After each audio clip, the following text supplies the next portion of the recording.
So, if the Clippers trade for Darius Garland, who are they getting? Welcome into Clippers Talk. Here we go, Clips fans. Clippers talk with Adam Osland. After every game, download every pod. Clippers talks the name. He's a basketball talking golden god. New episodes after every game on demand. Follow Clippers Talk wherever you get your podcasts. Clippers. Hey, the guy who made that intro is who I've been talking to, and Bob Schmidt from the Fear the Pro podcast. I'm sure we'll be doing something later on tonight. I'm Adam Osland. Welcome back into Clippers Talk. This is the pod that never ends. Yes, it goes on and on, my friends. As we do have an update from Chris Haynes here, as I hope you guys can see me, as I still don't see anyone in the chat. Now I do. Chris Haynes said this an hour ago. Los Angeles Clippers and Cleveland Cavaliers have ramped up conversations on a James Harden, Darius Garland package, with both sides motivated to executing a deal relatively soon, league sources tell me. So there's a lot more than just smoke. There's a backdraft going on. There are multiple sources reporting this. I have no intel from the Clippers side. That's not my job. That's not my role. I'm going off the same reports that everybody else is. Appreciate you guys in here as people are joining. We shall see what develops, but I do want to give a little bit of background on Darius Garland, who he is as a player, how concerned you should be with his toe injuries. It's his giant toe on both toes, starting with turf toe that was necessary to have surgery on, which kept him out at the very start of the season, and now he has a sprained big toe on the other foot. So we'll get into that, and I do have some intel on Darius Garland from a very strong source. In fact, I can give up my sources because it's my friend, Bob Schmidt from the Fear the Pro podcast. Last night, if you were watching the Clippers Talk After Dark episode with me in the In-N-Out drive-through, I was texting Bob Schmidt, and while he was asleep because it was like 2 in the morning in Kansas City, I did text Bob Schmidt. He didn't get back to me last night, but he did at 4 in the morning, so 6 our time on the Pacific Coast. And I asked him last night about Darius Garland, and he's been sending me graphs, and he has great information on Darius Garland, and I'm excited to share this stuff with you guys in case a trade goes down. So last night, here is what I asked Bob Schmidt. I said, how is Darius Garland moving coming back from the toe issue before this ankle issue? I had bad intel. It's not an ankle issue now. It's the other big toe. Not sure which foot had the toe turf. I guess I could find that out pretty easily here. Darius Garland surgery on toe. So that was on the left big toe. That's where he had the turf toe that hindered him of the playoffs and then eventually had him miss the very start of the season. So now it's a right big toe sprain. The left toe had the turf toe issue. And this is all hypothetical if the Clippers end up trading for him. We shall see.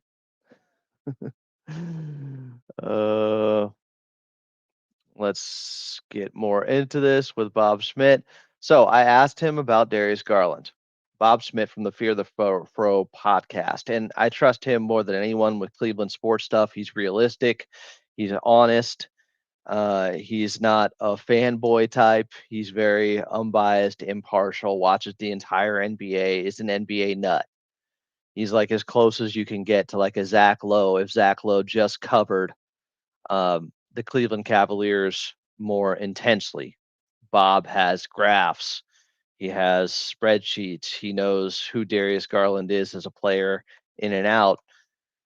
And as I was at In and Out last night, I asked him, how was Darius Garland moving coming back from the toe issue before this ankle issue? There is no ankle issue. I was wrong about that.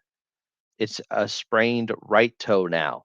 The toe he had surgery on was his left big toe, the giant toe. Now it's his giant right toe that is sprained. Here's what Bob Schmidt said back to me, and I posted this on X. He was fine, slow first month and a half, but by mid December, he was largely normal looking. The early part of the season, he was clearly slowed. By the way, it's two toe issues, different ones, but both foot related, not ankle. No ankle issue, it's toes. His big toe on each foot. It was the left big toe that had turf toe surgery this last summer. It's the right big toe that is currently sprained.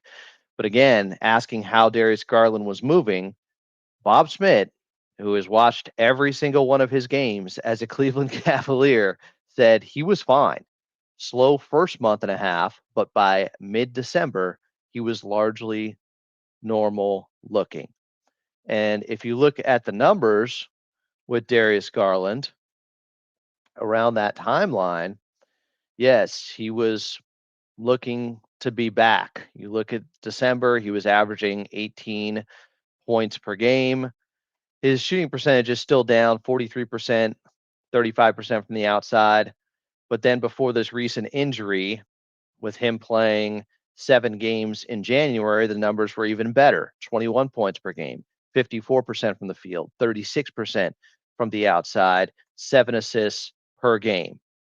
He's a pick and roll maestro. He's different in James Harden in that there's much less ISO basketball, as you would imagine. He is a smaller guard, and I asked Bob Schmidt more about that coming up, and he had some interesting thoughts about it. I will be going on with Bob Schmidt later tonight on the Fear the Fro podcast. You guys should definitely follow him on X. So I said, is it two toes on the same foot? He said, nope, it's the big toe on each foot, the great toe. The great toe. He did say there's some undercurrent of panic that it will be an ongoing annoyance, but that isn't unknown by the Clippers. Then I asked him more about Darius Garland. I was telling him about James Harden a little bit in our text thread. And Bob Schmidt said defensively, Darius is a much better player. And I found this to be interesting. Bob said, as I asked him about Darius Garland, I said, tell me more, because he's undersized. And that's, I know, a big point of contention with you guys. He's, yes, an undersized guard and can be picked on. Bob goes, oh boy, I have some fun graphics for you. He starts sending over graphics from every season of Darius Garland's career with his perimeter defense. And I got to say, his defense is much better than advertised, like significantly. I'm going to start pulling this up and showing you guys who are watching on the YouTube side here. I don't think I'm going to put this out anywhere else. But Bob Schmidt, I'm telling you, the best in the game when it comes to this stuff. Nobody knows the Cleveland Cavaliers better. Nobody knows Darius Garland more. This is the guy to go to at Fear the Fro podcast. So I have his perimeter defense charts for the last 3 seasons here with Darius Garland. If you're overly concerned, as I was initially, about his defense, and Bob does concede, yes, he's a smaller defender. But look at how he grades out. Now, this was 3 seasons ago. We'll go through each one chronologically here. I mean, he's getting, outside of ball screen navigation, he's getting at worst a B, and really worst a C plus here. His perimeter isolation defense, A minus. Like, he is a very willing defender. There's no issue with Darius Garland when it comes to effort on the defensive end. He's really good. Off ball chaser defense, an A. Like, He is strong in those areas. So this is 3 years ago, though. Let's get closer to Darius Garland today. Here's more. Darius Garland last season. So the Cleveland Cavaliers last year, if you didn't know, uh, they had the best record in the Eastern Conference. They had a historically good season, winning 64 games. I think that's the most ever won. No, 08-09 team won 66. So second most games ever won in a season. And Darius Garland played over 70 games. Look at these marks. Outside of pickpocket rating, which got a D, passing lane defense a C plus. Again, the isolation defense A minus, ball screen navigation A minus, off ball chaser defense A plus. He grades out very favorably. This is not an effort issue at all. Now, let's get to this season. Darius Garland started the season late. His first game was November 5th. So I think he missed his first 7 games coming off the left big toe turf toe surgery. A lot of toe talk. So his first game back was not till November 5th. So a lot of the marks are down, but we're still looking at perimeter isolation defense as a C.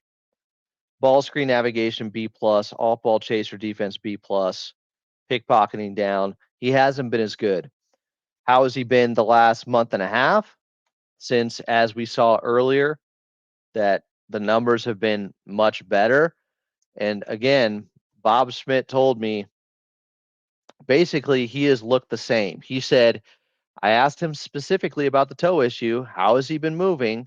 He said he was fine, slow first month and a half, but by mid-December, he was largely normal looking.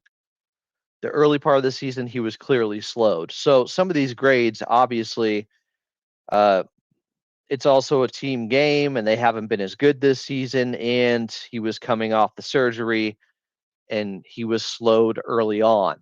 But he was largely normal looking by mid-December, Darius Garland.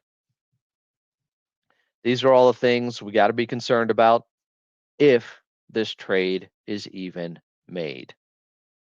We don't know. But it's at least encouraging to know it is not an effort issue with Darius Garland at all. It's just he's small in stature for an NBA player, for a guard on the perimeter nowadays. Yes, unfortunately, you can't teach size, but at least a guy giving a good effort out there. This isn't Trae Young. Like Trae Young is somebody that he's undersized and his effort is really poor defensively. So there's that. But Darius Garland, I think, is much more intriguing. And I know a lot of this comes down to injury history, but Bob Schmidt did also tell me, because I've been explaining this to you guys forever, when you're upset, and I get it, about the vagueness of injury reports and not being as forthright. Well, Bob Schmidt told me this. The other thing to know that you may not see from the outside is that the Cavs are incredibly vague when it comes to medical transparency. I go, well, everyone is. Every fan base feels the exact same way. Every single fan base feels that way. So while they're calling it a sprained, now it's the right big toe. The left big toe is the one that had turf toe in the surgery this past offseason, and that limited him in the playoff run last year, and basically was probably the main reason the Cavs lost to the Pacers. Not having him and not having a fully healthy team. Pacers were also just insane and on a magical run, and Tyrese Halliburton with all those game winners. I don't want to take any credit away from them, but he had that surgery. He came back after 7 games into the season. He started slow, and then by mid-December looked largely the same player. He's 26. So, yes, there's a medical concern with his toes, but I also think this is something where it's really, to me, more about the contract going into the 27-28 season. And I was thinking about that because let's say worst case scenario, Darius Garland isn't the same player. Well, that would be an expiring contract of $45 million during the 27-28 season.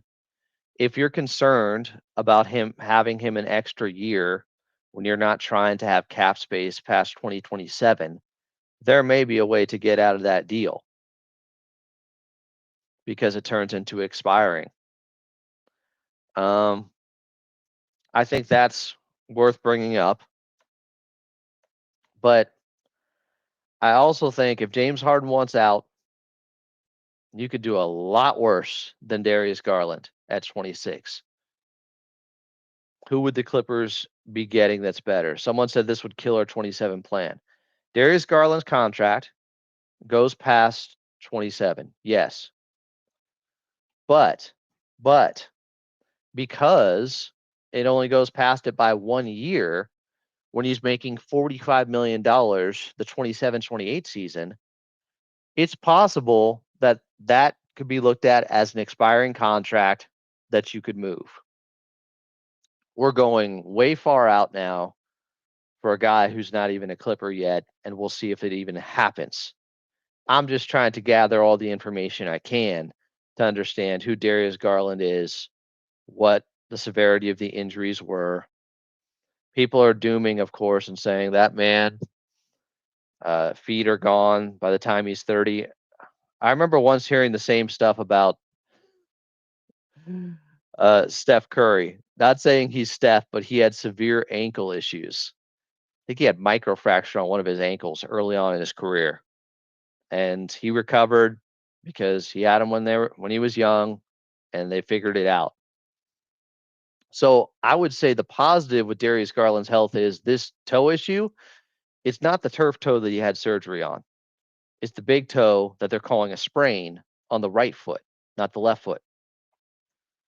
But take into account what Bob Schmidt also said, that they're not always that forthright about injury information because nobody ever is. This is the NBA. Others are bringing up who is even realistically available in 2027 anyway. I think that's the point. Like, the Clippers would still have, even if they bring in Darius Garland, even if they make this trade, even if they don't get off of his contract in this far out hypothetical that goes past the 2027 offseason, even let's say he's on the team then, they still have enough money for another max slot. Remember, we were talking about 2 max slots available in the summer of 2027. If they made the move for Darius Garland, that would take up the money for one of them. Not fully, but yes, you still have enough for another max slot. Jonathan Ing said Garland is a good piece if we get him, and a good gamble, especially if the Clippers get a pick or two incoming. Well, there's different information about that. Who would have to give more in this move? Chris Mannix reported that it was the Cleveland Cavaliers asking for a pick or a pick swap, and the Clippers were resistant to that, understandably so. Anybody who wants Ja over Darius Garland doesn't know ball. I'm sorry. Ja doesn't shoot 39% from the outside. Ja cannot shoot the basketball and has his own injury issues and other issues. I'm sorry, but what are you talking about? Darius Garland is a career 39% three-point shooter. Getting Ja, who's losing athleticism and can't shoot still, is not better than Darius Garland at all. Some are saying the Cavs want a pick on top of Harden. That's what I pointed out with the Chris Mannix report. Is this the real Chuck Mockler? 68 CMOC? Let me see. Does that correlate with his email? Yeah, it is. What up, Chuck?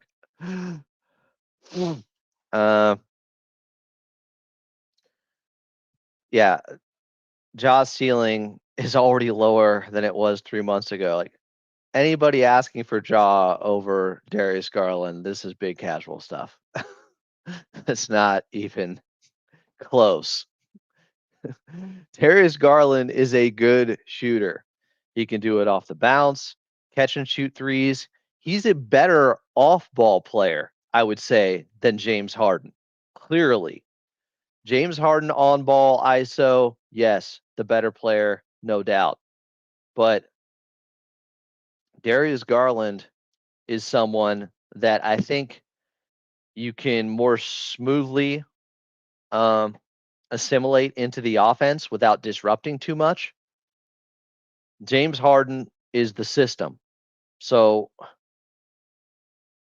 it would be quite the overhaul for the Cleveland Cavaliers to adjust to that, more so than the Clippers would have a tough time adjusting to Darius Garland. There's more plug and play application there with him. That wouldn't be that difficult. And Darius Garland also great in the pick and roll. Bob Schmidt from the Fear the Fro podcast pointing out that, Darius Garland, the difference with his bigs being involved in Jared Allen and Evan Mobley is stark. When they don't have Darius Garland, the bigs don't get involved as much. So if you're concerned about, well, James Harden helped Ivica Zubac so much, Darius Garland can do the same thing. He really can. I showed you the defensive numbers with Darius Garland. I'd rewind if you didn't see those. Darius Garland's effort is completely there. And a lot of his numbers are really good defensively, actually. You can't teach size. There's nothing he can do about that. But Darius Garland thought of as being some Trae Young type defender. That is not the case at all. In fact, you'll look, he played over 70 games last season.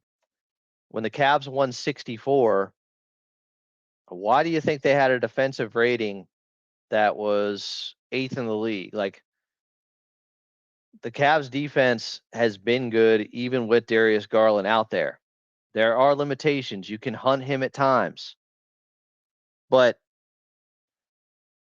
Darius Garland, it's not an effort issue at all. If you look at the numbers over the last 3 years, Darius Garland is grading out as a very good defender. Maybe I should bring them up again because new people here are joining the chat. I think this is kind of a false narrative. Here he was during the 23-24 season. I don't think he was any shorter then. Look at how he's grading out here. This is B-Ball Index Advanced Stats. Last season, look at how he's grading out. We got a D in pickpocket rating. Okay. This season, the numbers are down, but he started slow.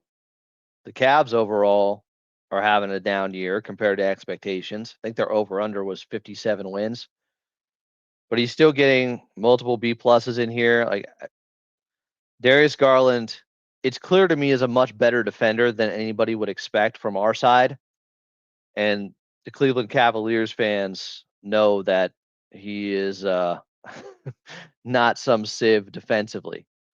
His only limitation is his height, which is not nothing, of course, but Darius Garland is not Trae Young. It's not that type of thing where he's not even putting in the effort on defense. You don't have to worry about that. The biggest worry to me, the toe issues, of course, but again, the left big toe was the turf toe. He had surgery on it, missed the first 7 games, came back, looked to be himself again by mid-December. Then a couple weeks ago, he sprained the right big toe, calling it a sprain. The physical that would come if a trade is made here would would be something to watch. The physical for both guys, I think. God. Tuca can play some defense. Darius Garland is a more seamless fit for the Clippers than James Harden would be a seamless fit for Cleveland. I think James Harden, you can make the argument, is the better player right now. He's also 10 years older, but you have to adjust to him more than the Clippers would have to adjust to Darius Garland. Darius Garland is a much better off-ball player than James Harden. It's really not close. James Harden, it's still awkward for him to take catch and shoot three-pointers. Not a problem for Darius Garland. James Harden, yes. Darius Garland, he's good in that area. He has a great floater, Darius Garland, and he unlocks your bigs just the same. Talk to any Cavs fan. When he's not on the court, Evan Mobley and Jared Allen.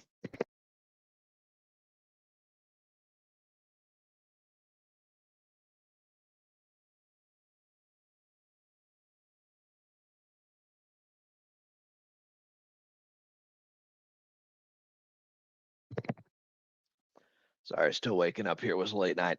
When Darius Garland is not on the floor, Jared Allen and Evan Mobley, their offense suffers. He's great at getting them involved. So he also would be very good for Ivica Zubac. Kendrick Perkins is already talking nonsense on live TV. Evergreen comment here. Yeah, hairball. I like the fit. It's really only about the injury issue, which is real, which is fair, especially because Clippers fans have PTSD. He does have an extra year in his contract of $45 million that goes past the summer of 2027, but you still have enough for another max slot. But if he's healthy, I mean, the Clippers would definitely be the team that would have to give up more assets in this move. We'll see if it happens, how that shakes out, who has to give up more. It's an interesting way to weigh a trade because Darius Garland, his health issues, and his contract versus James Harden more available, but he also wants a contract extension. And Cleveland Cavaliers fans are going, well, our idea is to get under the second apron here. They don't think it makes sense. This guy, I might have to put him in timeout. It's just, if Garland is so great, why does their team suck? He's the fourth best player and they suck. They don't suck. They're having a down year so far. So how much credit do you give them when they won 64 games last season? This is the same guy that thought they should trade for Ja Morant over him. Yeah, I talked about this a little bit last night, Chuck, but if it doesn't happen, if the Clippers are not going to be bullied into making a trade that they don't like for their team, even if that means James Harden would be unhappy, I think because his relationship with guys in the locker room, it would just be like, hey, it didn't happen. We'll see what happens this summer. And he would come back. I don't think he'd make such a stink that they'd have to send him home. Who knows?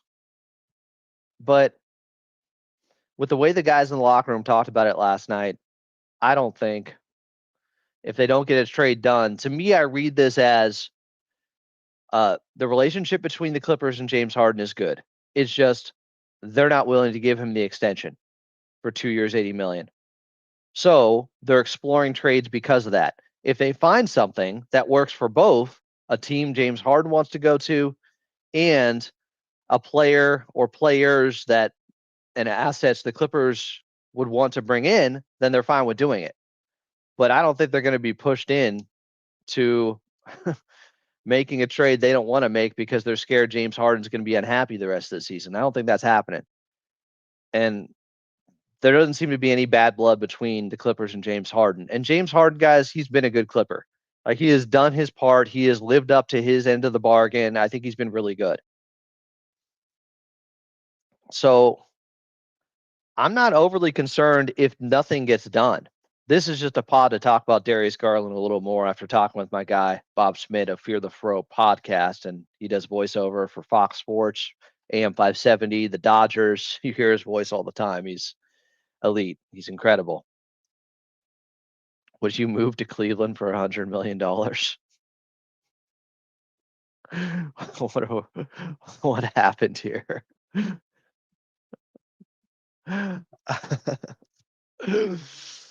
oh, yes, Harden has a non-guaranteed, it's partially guaranteed contract for next season he could opt into, but it's only guaranteed for 13 million.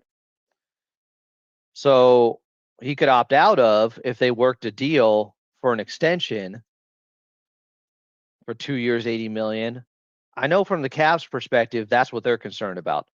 Wait a second, we're trying to get under the second apron. We're going to trade for a guy who's going to be 37 next season and wants an extension, and that's what some people believe is his main motivation for asking for a trade, knowing the Clippers aren't going to give him the extension because they don't want guys going past the summer of 2027. Garland could be an exception to that because he's only 26. They'd still have room for another max contract. But older veterans, no, they don't want to go past that. I thought this, and I didn't read the article, so this could be, absolute mischaracterization of what Sam Amick said, although it's in quotes here. So I'm assuming this is not NBA Central. It's Central. This is funny to me. Sam Amick said, as league sources close to James Harden discussed with The Athletic, the Clippers' long-term plan of clearing their salary cap books for the summer of 2027 was a factor in this decision. Here he was playing elite level basketball at age 36, knowing full well that the organization is widely expected to pivot away from this current core 2 summers from now, and the present day suddenly crashed headlong into his unknown hoops future. So people are saying the Clippers are expected to pivot away from their current core by 2027. Breaking news. Breaking news. As if we all didn't know, for 2 years the Clippers plan in 2027. Now, it should be noted, and I think this has to be factored in when thinking about Darius Garland and the people who are saying, well, what about the salary cap space in 2027? You don't want a guy taking up that space. Well, if he's an older veteran, yeah, you probably really don't want that. If he's Darius Garland, who's 26, you may compromise. Because I'm here to tell you, the Clippers aren't the only team planning to get in the mix in the summer of 2027. The Lakers are in on that. The Sacramento Kings are in on that. You look at everybody's cap sheet, and they're all kind of planning for that. So you're going to have plenty of competition. It's not just the Clippers' philosophy of getting ready to hit the reset or getting ready to have a max slot or 2, which they currently would have in the summer of 2027. Also, 40 million, 45 million in 2027 and 2028 with Darius Garland, because the cap goes up every year by about 10%, expected to cap projections. It doesn't look as bad. And really, if he's playing and healthy, it doesn't look bad at all. The only issue is if the toe afflictions going on, the turf toe roulette, turf toe left foot, sprained the right big toe on the right foot, if that continues. That's a pretty weird injury issue to be concerned about. I don't know how much precedent we have for that with toe issues in the NBA, in the NBA like this. It's not Grant Hill's ankle. It's not Kawhi's right knee. It's not, these chronic issues that some guys have had in their careers that I can remember. Toe issues like this. And it's not a virus. It can't spread from one foot to the other. It could be overcompensating because the left toe issue. Maybe. But Bob Schmidt also stressed that the other thing to know that you may not see from the outside is that the Cavs are incredibly vague when it comes to medical transparency. Welcome to the NBA and professional sports. Every team's vague when it comes to injuries. I know every fan base thinks it's just us. It's not. The Cavs say the same stuff that Clippers fans have been saying. Every team says this. The Lakers fans say it all the time. We don't know who to trust with these injury reports. It's just the way of the world in sports.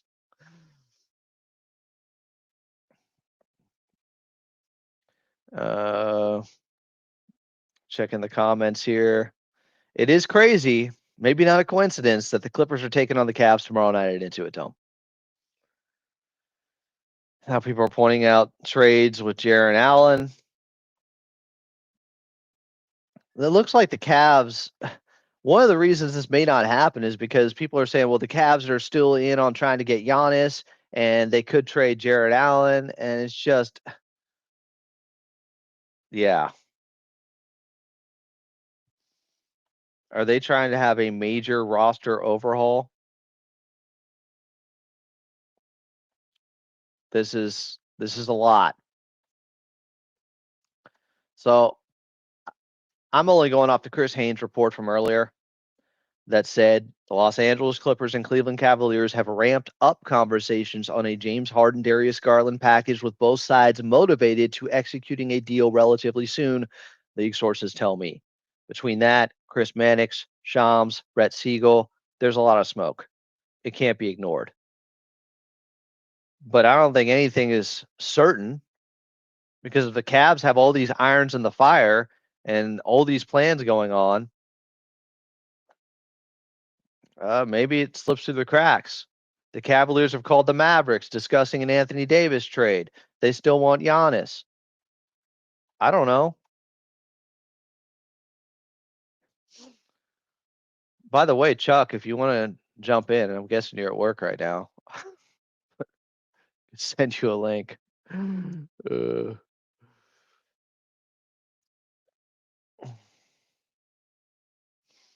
This is a good question. If we have to throw in Big Shot Bob Flom, who turned the season around.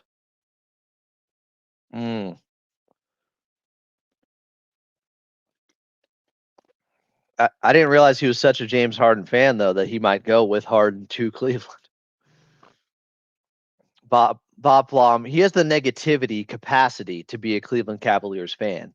They were long suffering for 50 years. They finally won in 2016. All right, I'm sending the link. We're getting Chef Mockler in here. C-Mock.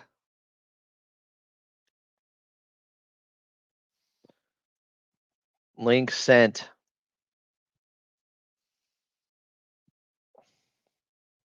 People are still hating on Lawrence Frank right now.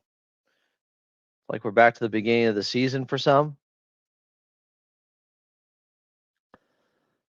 It would be better to get a bunch of picks rather than Garland. Is that an option? Because I'm not seeing that out there. Who's giving a bunch of picks? That's a great hypothetical. Awesome. You also have to match salary. It's kind of not how the NBA works. All right. CMOC 68 is here to save us. What up, Jeff? Thanks for doing this. What's going on, man? You caught me on a day with no meetings somehow. Wow, where are you at? I'm at a Farewell. I'm in an undisclosed location at the Natural History Museum of Los Angeles. I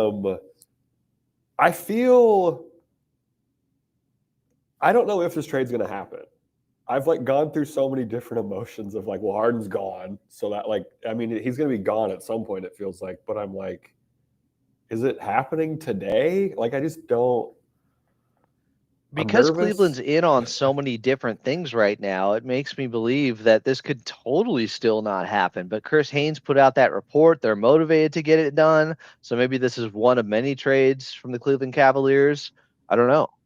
Well, someone commented too, are they just trying to do a whole overhaul?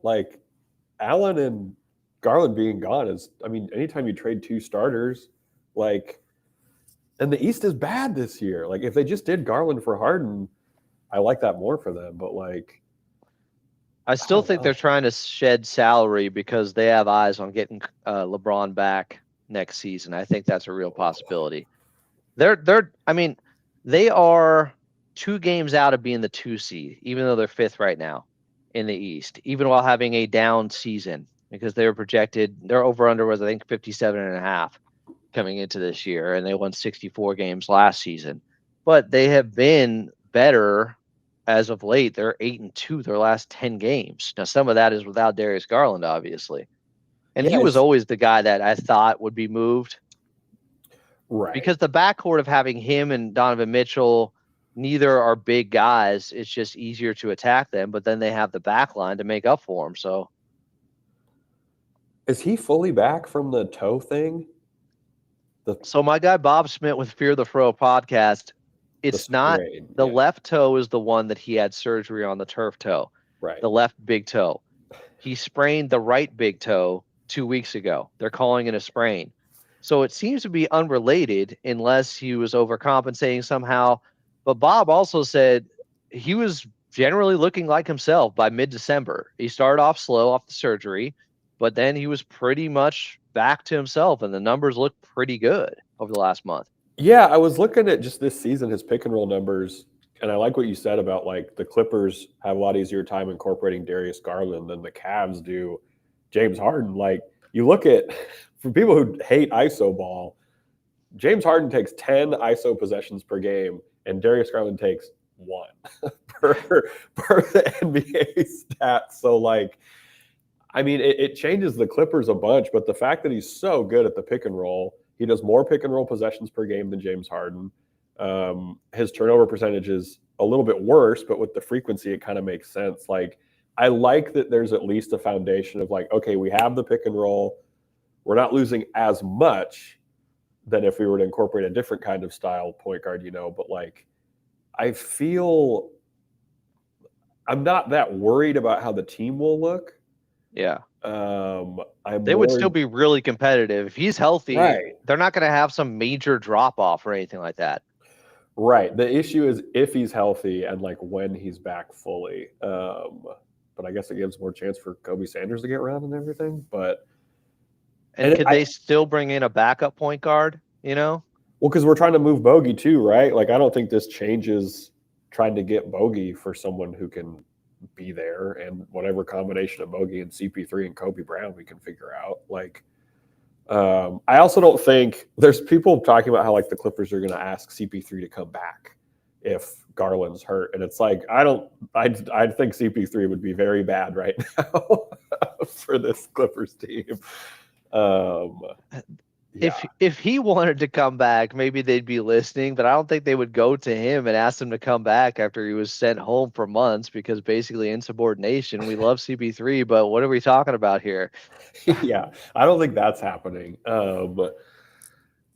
I mostly just feel weird from like a fandom standpoint. Like we knew that the era was going to end at some point, right? But I don't think any of us thought in the middle of a random game against the 76ers that we were going to get a random trade partner, because I don't think anyone saw Harden for Garland. Like no one sent us that trade. Like, no one ever talked about that. And I think people who were like, oh, the team is playing so well, how could he do this? The request was going to come no matter what. If he wanted 2 more years for $40 million each, it doesn't matter how well the team's playing, which is weird. Like it puts a bit of a weird taste in your mouth because they've been so good this last month and a half, but like it was inevitable. And yeah, I just don't know. I think people, if you're upset with James Harden over this because of the timing, because they've had a turnaround and all of a sudden he wants out, I don't think players see it that way. They're like, get your money. Go get your money. We understand you're looking down the line. The Clippers aren't giving you the extension. This is a point of leverage for you right before the trade deadline. If you have any, this is your opportunity to get out. I don't think anyone begrudges him that. I understand from the fan base's perspective, it's different, but I honestly can't hate on that, especially because, again, we're still talking about a team that's 3 games under 500, and it's February, and at best, their ceiling is the 7th seed, maybe the 6th, if they really went on another tear like this, but the schedule gets tougher. So yeah, they're 6.5 games back of the 7 seed. which with a roster shakeup. Oh, holy shit! Jaren Jackson's being traded. Sorry. Is this NBA Central or Central? I think that's a Shams tweet. All right. Let me see if I can pull it up here too then. I mean, that was a guy who was rumored, breaking. The Memphis Grizzlies are trading star forward Jaren Jackson Jr., Jock Landale, Vince Williams Jr. to the Utah Jazz for Walter Clayton Jr., Kyle Anderson, Taylor Hendricks, Niang, and 3 future first-round picks. Well, that's interesting. So Jaw's gone. That's a teardown move, I don't know. right? Can they find a trade partner for Jaw? I mean, I don't know. I don't know. I don't. Maybe they tried to reroute some of the first with Jaw to get him off. They have to give up a first and Jaw to get off his contract. But clearly Memphis, they would like to go in a rebuild. But this is strange from Utah's perspective. I know they have a lot of picks, and we were expecting, because for them to keep their first round pick this season, they have to finish top 8. Oh, really? They don't want to be better. Does this mean marketing's gone? This could also mean, oh no. This could mean good things for the Lakers. Oh, right. Fuck. I don't stop saying Harden for Ja, please. Everyone in the chat, we don't want Ja Morant on this Clippers team. I do not want to see Walker Kessler move to the Lakers because of this, or Markkanen move to the Lakers because of this. Yeah, that's because they don't want to be good still this season. They want to hold on to their first round pick in this draft. You bring in Jaren Jackson Jr., you got to get worse somewhere else. Yeah. Someone asked, is this official? I mean, Shams put it out. So it's official. So. They just paid Triple J too. I like Triple J, but I do, but it is crazy that he only averages less than 6 boards per game. Yeah, that's Brook Lopez numbers. He has more potential though, like higher upside that you can unlock. I don't think he's fully peaked yet as a player. Yeah, but now he just has to go to Utah, which sucks. Like peaking in Utah. That's probably also they're thinking, like, how often do we have a chance to trade for a guy this good, like to bring in a guy to Utah? They're not going to get guys through free agency, obviously. No offense. No, I'm fine to take the offense on that. Utah sucks. I hate Utah. Wow, this is why trade deadline stuff is so funny, because no one saw this coming. No one saw Garland for Harden coming. This should make it so people stop using the trade machine. So what's Ivica Zubac's worth if he's getting 3 first-round picks and all that? Well, Zoo's on a way cheaper contract, so Zoo's probably worth what? He's got 2 more years locked up at $20 million. It starts at 3 first-round picks. Easy. But because he's on such a good contract, what are you getting back player-wise? It has to be pick-oriented. Like I mean, it's got to be 3 picks, and like, is the only trade that exists 3 picks and Anthony Simons? So that was the rumor initially. Well, that was 2 season. picks. It was 2 1 picks, Simons. Swap. I think Scalabrine confirmed that. Yeah. So that was a real trade out there, and that's obviously not enough. So let's say if Harden does get traded for Darius Garland, could the Clippers, because Garland's hurt right now, if other guys all of a sudden are like, well, are we still trying to turn this thing around? Could this turn into the sell-off that we speculated about earlier this season when they were 6-21? Yeah. I mean, that'd be big. Kawhi would have to want out for that to happen? For sure. Kawhi doesn't want to be on a team that's like Kawhi, Zoo, Darius Garland, and then, like, I don't know. The only thing is he loves being home. Again, I thought that was a big selling point for James Harden too, but evidently not. Cleveland sucks as a city. compared to Los Angeles. If Chuck, please, that could be our trade partner. That's sorry. Just like city wise though, like Los Angeles to Cleveland it's a downgrade. Damn. Like, what if it does turn into a complete domino effect where the Clippers it's just a blow up at that point? That would be wild to see. But again, they weren't the ones that were initiating this. It's coming from James Harden's side. They weren't looking to trade him. They were looking to stay the course by all reports in what's been going on. Damn. Now Memphis has 13 firsts over the next 7 years.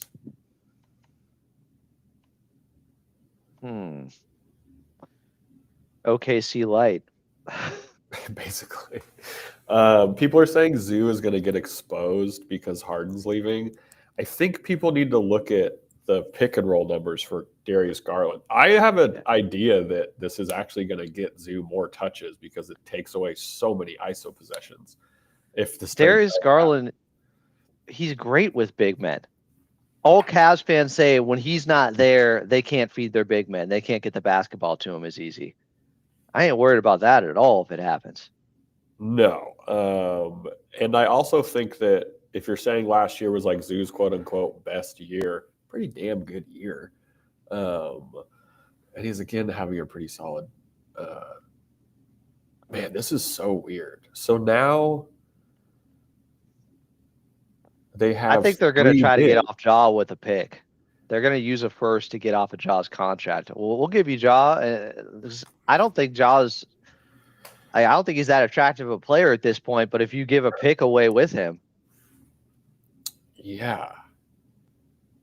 Would anybody here be interested? Because earlier somebody was saying in the chat, total casual stuff, that they'd rather have Ja than Darius Garland, which makes zero sense because Ja is not a shooter. Yeah, no. Now, if all of a sudden they're like, we'll give away 2 first-round picks with Ja Morant. Is one this year? This contract.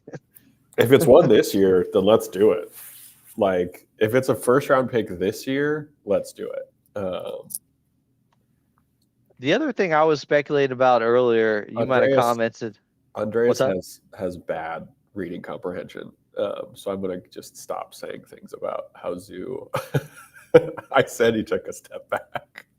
Whatever. He took a step back, and yet his numbers still look pretty damn good. And there's only 2 players in the league that average both more points and more rebounds than Ivica Zubac in the entire league. Guys, Zoo's fall off has been greatly exaggerated. Yeah, Ja and a pick, I'm like. You're right, though. If it's this year, it has to be this year because then we can just be like, all right, let's tank this whole thing. Who cares? So Ja's contract is basically the exact same as Darius Garland's, meaning it goes past the summer of 2027 though, and he's making $45 million in the 2027-2028 season. That's something to be concerned about. The one thing I did bring up earlier, Chuck, how realistic do you think this is? Let's say Garland's not working out in this hypothetical of him being a Clipper. That isn't expiring in the last year. Maybe there is a way to get off of it so you still have the 2 max slots for the summer of 2027 because some team might want a $45 million expiring that's rebuilding. I don't know. No, I like that. I mean, you can get out of contracts one way or another, and the cap goes up every single year. I know that's like kind of an annoying thing to hear at this point, but it's true. Like the cap just goes up every year. And so that 45 million doesn't look as big as it is once we get there.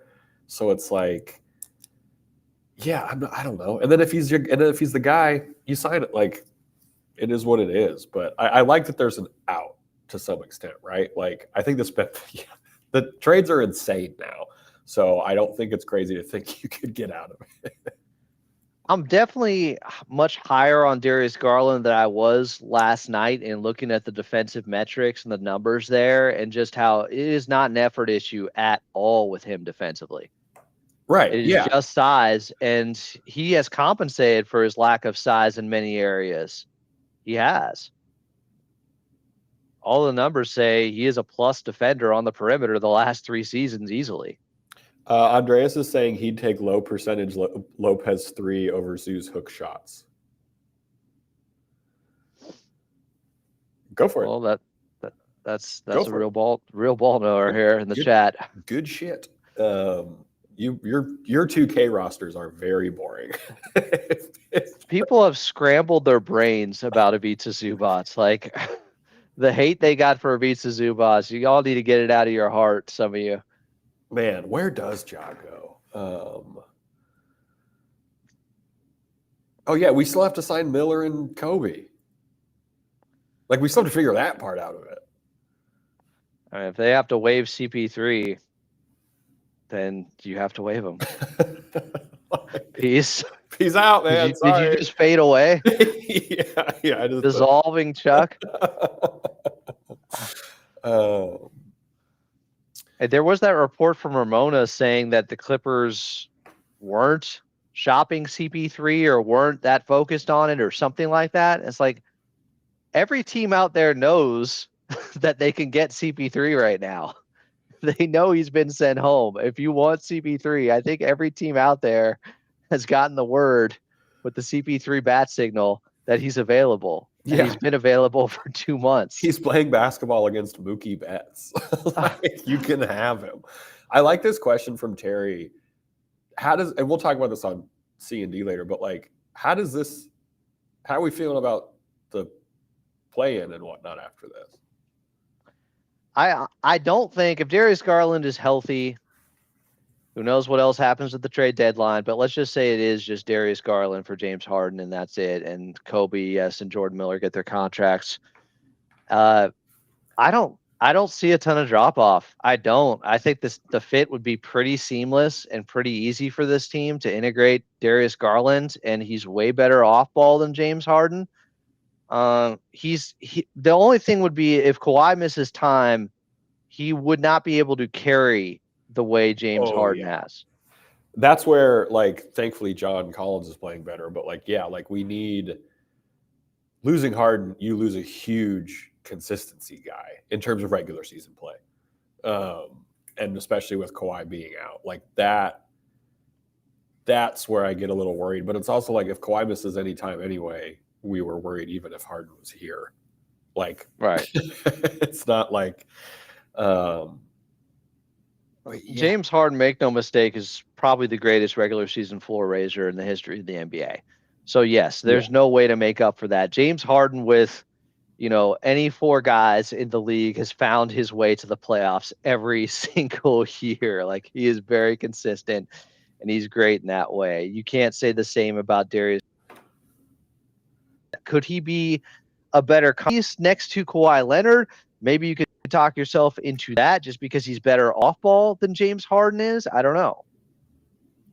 I do like the off ball stuff. It makes it interesting too, because now you can run a few more different wrinkles of the pick and roll with Garland off ball. You know what I mean? Like, you can do Dunn, Zoo pick. You do Kawhi Zoo pick and rolls if you really want to get insane, because you have a more willing catch and shooter.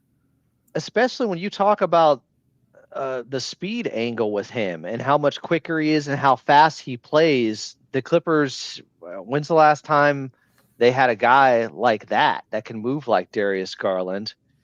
Yes, when healthy. I get it. Yes, that is stamped on this whole, everything we're saying is when healthy.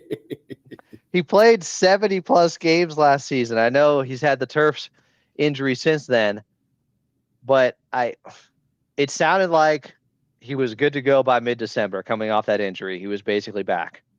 Yeah. I also... What did you just almost throw up from seeing in the chat, Chuck?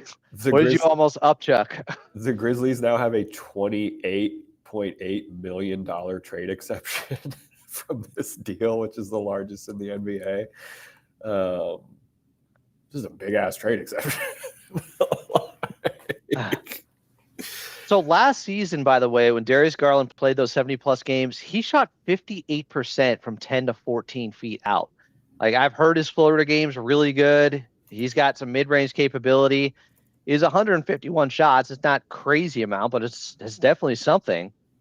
Yeah, what are his... I mean, he was really, really good. Like, there's no question that if he's not going through this injury spell, the Clippers would have to give up more to get him. Yes, and I'm looking at the player drives per game stats. He averages 0.6 fewer drives than Harden. But is that this year? Yeah. What if you go to last year? I'm interested. How much does his drives per game bump up? All right. So let's see. Harden was at 14.8, 14.5. He's basically offensively, like, he runs the pick and roll just as well. He drives just as much. He's a better catch and shooter. Obviously, the cerebral controlling the system stuff is not the same as James Harden. I'm not trying to say that at all. But the fit is there. Like, the fit is really there offensively, which is, I am assuming, everyone's biggest worry, right? Because it's like, how do you replace the system? You get a guy who kind of does the same stuff. I think it would be this outside of the heavy ISO ball, everything else is there that's complementary. The complementary stuff that James Harden does now to make guys better, that's there with Garland. And then his off-ball stuff is better.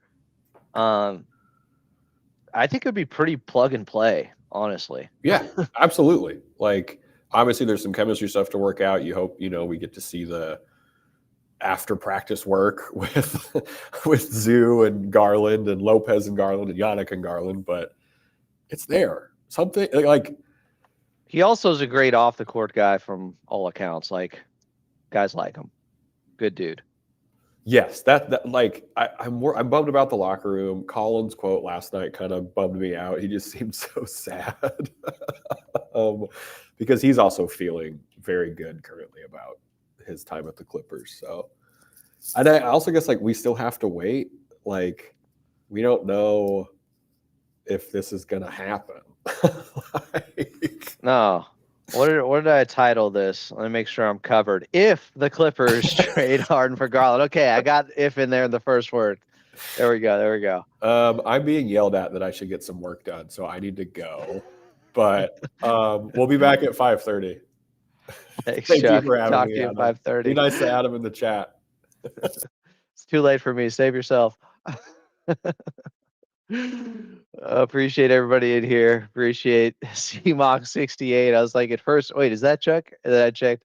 Oh yeah, that's definitely Chuck.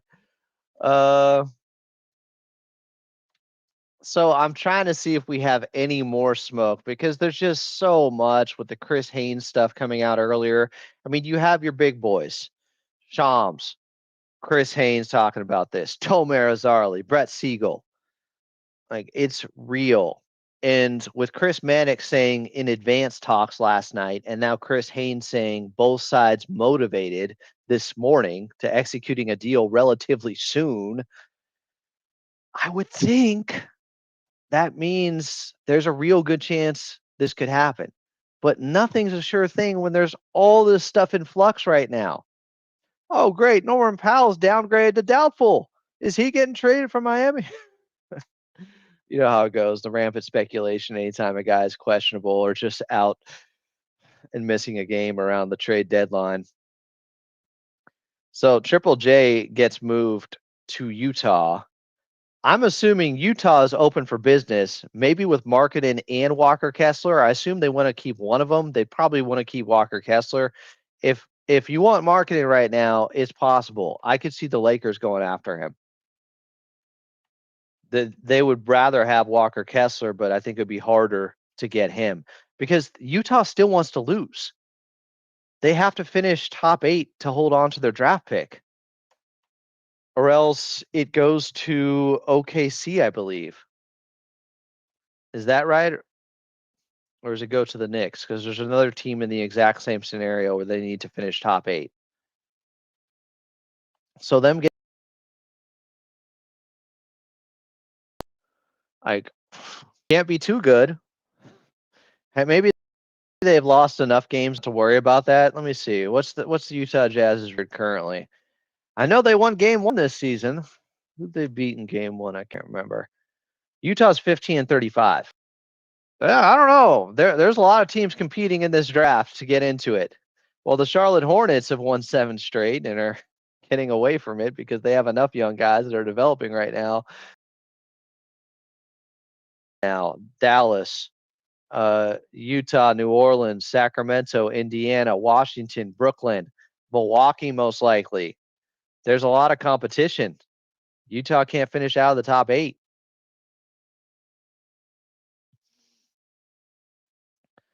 Loyer will play the 3. Triple J at 4. Kessler's out for this entire season. Like I don't think. I think one of Kessler marketing is getting moved. Marketing makes 46 million this year, 46 next year, 49, 53. That contract's tough. Now, what's funny is he and Triple J are very similar player archetypes. They're both guys who can shoot, big men that can shoot and are versatile from the outside and with their defense. If the Lakers did trade for Markkanen, though, or excuse me, Walker Kessler, you're not having him for this season. It's a move for the future. Trade for Markkanen, you got him now.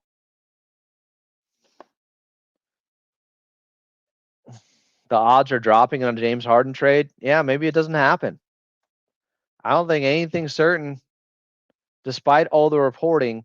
If Cleveland's also in on Anthony Davis or trading Jared Allen, and they're also trying to get Giannis Antetokounmpo, that's a lot of balls in the air to have to juggle right now. But Chris Haynes, he seems to think both teams are motivated to get it done. It's just the question is, what else is Cleveland up to? What else could the Clippers be up to? You know? Typically, the Clippers don't leak anything, so I assume this all started, and all the reporting says it started from James Harden's camp. But if James Harden wants out and it happens, I'm not going to hate on James Harden. I'm not. He has fulfilled his end of the bargain as a Clipper. He's been available. He's been really good. He's given them everything they asked for. If the impasse is because they're not going to give him that contract extension, rightfully so, for a player who's 36, that would take him, till 2029, like, that's totally understandable. And it's understandable he wants the extension and wants to go somewhere else to get it. I'm fine with that. That's business. It's the NBA. It's professional sports. No issue. No ill will towards James Harden. And it sounds like there's no bad blood between him and the organization trying to get this done. It's just, I think it's as simple as can the Clippers find a trade partner that has assets they want and are interested in, that is also a team that James Harden wants to go to because he has veto power and basically a no trade clause. If those two things work, then they're happy to accommodate. But I don't think they're going to be bullied or pushed into trading James Harden just because he wants out. It has to be beneficial for the Clippers as well. I think it's less likely Ivica Zubac is traded because he has such a good contract. Like, there's no reason, unless somebody has a Godfather offer for Ivica Zubac, there's no reason to trade him. Why? He has 2 more years after this on a team-friendly contract. He has one of the best contracts in sports. You could still trade him this summer when more first-round picks open up for teams if you wanted to blow it up or go that direction. But if they end up getting Darius Garland, this isn't a team that's all of a sudden bottoming out. They're going to be really good still. And they have a piece that can take them into the next era. Injury concerns. Yes. Yes. Injury concerns. I understand. I'm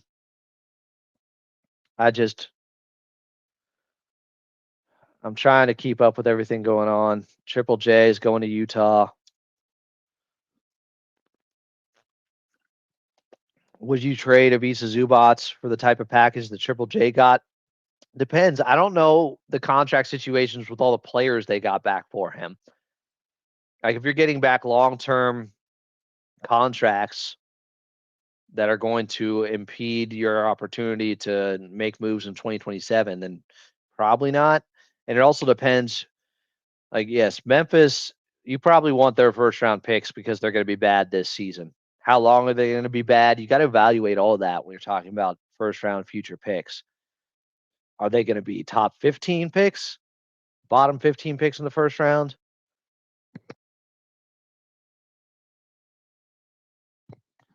Much to consider.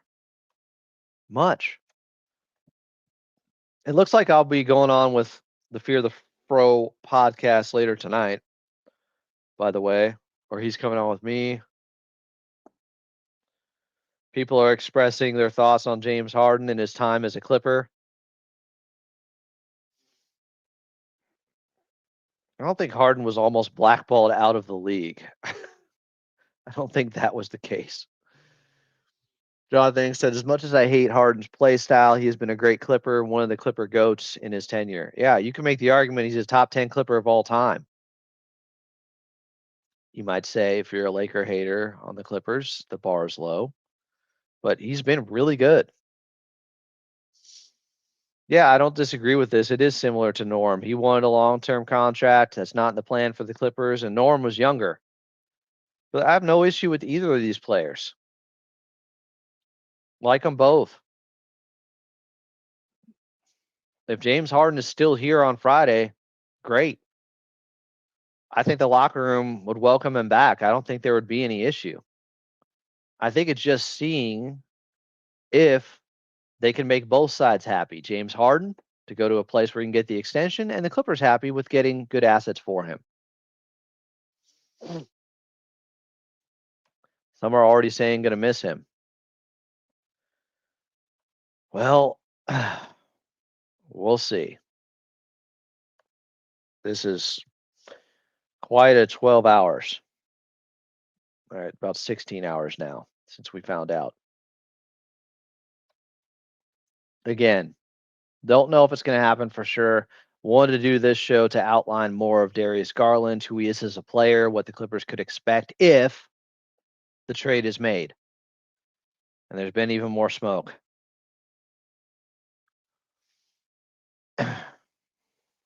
Can Garland carry when Y is out? Not to the extent that James Harden could. He's a different type of player. He's not an ISO guy like James Harden. Nobody is. I mean, James Harden's all time in that area. Can create for himself and others at a very high level. Darius Garland definitely can create for others. I don't think he can create for himself as well as James Harden with that devastating step back three. So it's different.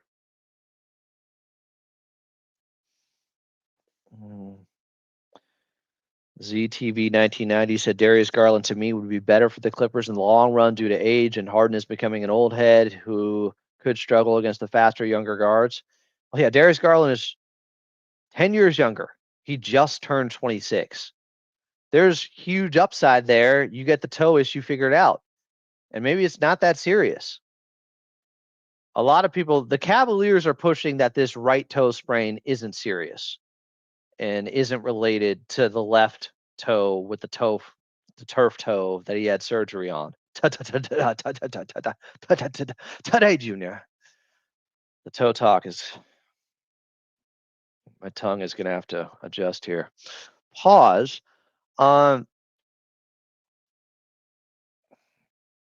That's what the Cavs camp has been saying. They're not overly concerned about the sprained right toe. It was his left big toe that had the turf toe, that had the surgery. And again, he was looking like himself by mid-December. Okay, here's where we need to understand the nuance. Not being able to carry as much as James Harden and not being able to carry at all are on opposite ends of the spectrum. Darius Garland can carry some. Probably not to the point of James Harden, but definitely not to the point of he can't carry at all. It's not one or the other. Darius Garland, I mean, you can look at games without Donovan Mitchell, like he's toe-tied, tongue-tied, toe-tied. Darius Garland's really good. I don't think people realize how good he's been over his career. And even though there's the toe issues, because he's this young, I'd be a little bit more optimistic about him being able to overcome it. Some are saying DG undersized, injury-prone player, no thanks.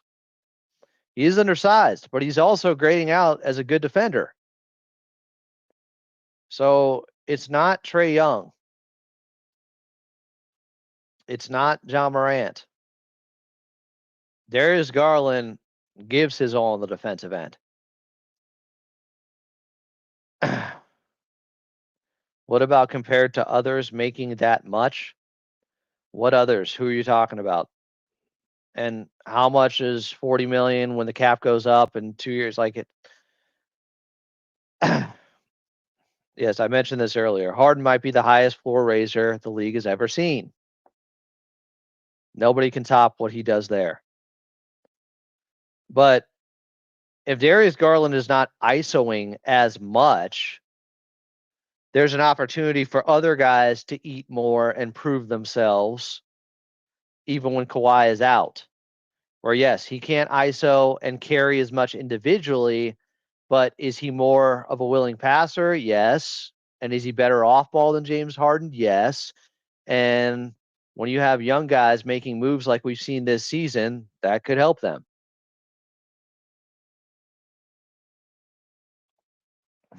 The toe jokes are happening. You really have to view his career in totality rather than just one playoff series.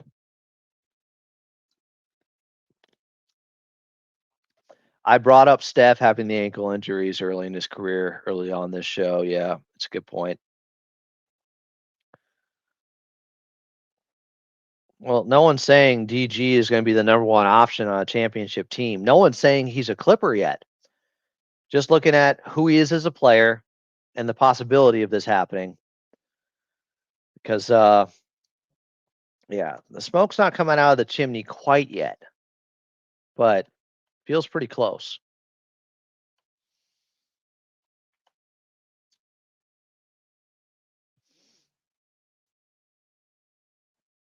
Jonathan Ing said, I think having an on ball guy who can make quick decisions plus can play off ball is a win. It would definitely drastically change the way the Clippers play with Darius Garland out there running the show. And I think a lot of people would enjoy that style of basketball. More ball movement, much less ISO. But then again, James Harden's one of the best ISO guys ever. So I'm not going to hate on it. It works. It's been effective. Garland wouldn't move Dunn to the bench. I look. Oh, you're saying a different guy next to Garland in the backcourt? Maybe, but I think it would be the same for now. They like Dunn as a tone setter defensively, and you still want more ball handlers out there. Yes, Garland is younger, so you'd expect him to be able to not get as tired as quickly as James Harden can at times.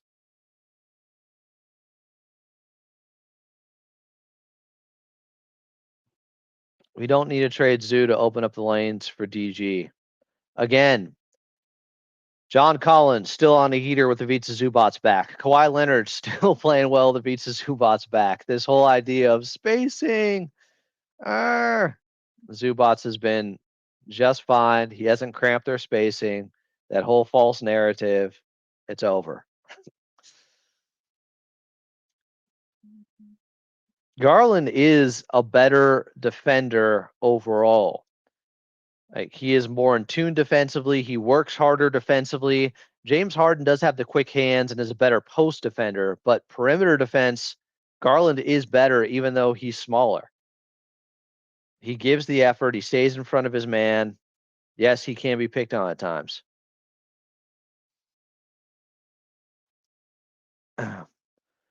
Some are saying new starting lineup: Garland, Dunn, Kawhi, JC, Zoo.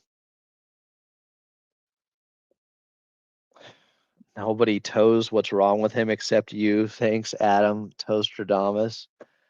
Oh my God.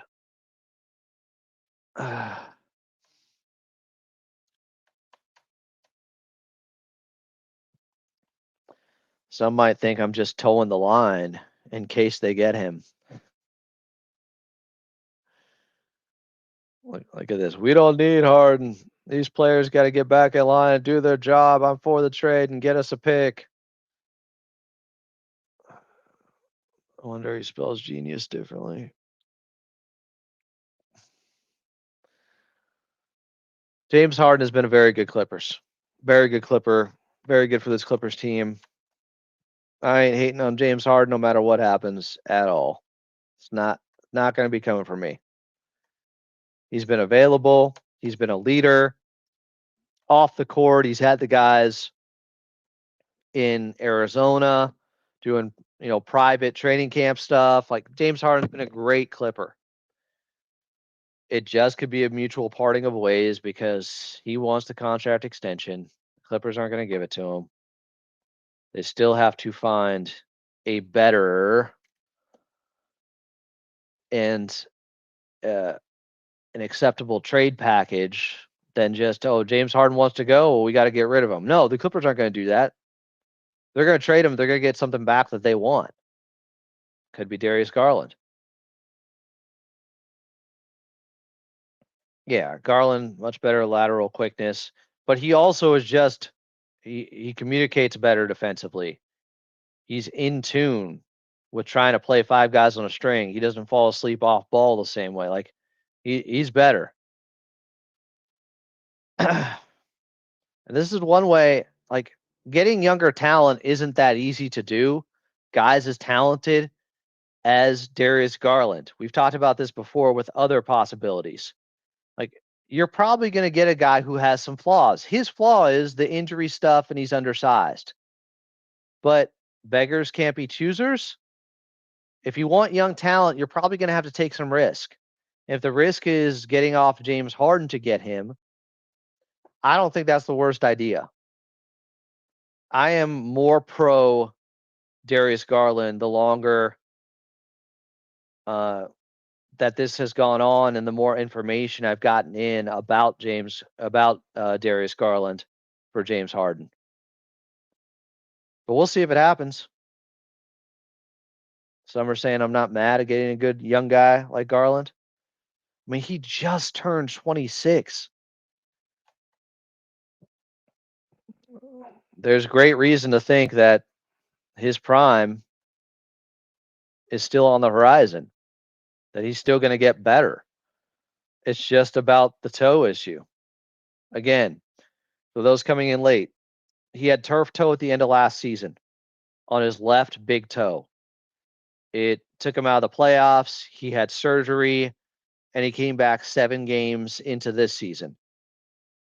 He started to look like himself again in mid-December. But then about a month later, 2 weeks ago, Darius Garland sprained his right big toe. Different toe, different foot. I'm not the LeBron James of foot doctors. I'm not even a foot doctor. But that is the situation with him. I wouldn't say he plays like Maxey exactly from the 76ers. But he does have speed, explosiveness out there. He's really quick. He's just not, he doesn't have the scoring appetite that Tyrese Maxey has. No, I'm not going to trash James Harden. That's not happening.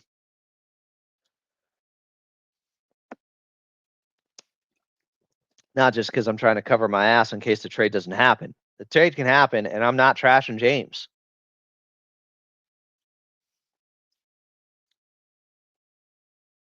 The minutes dropped partially because they've been blowing people out. They won 64 games last season. They're a better team with more depth.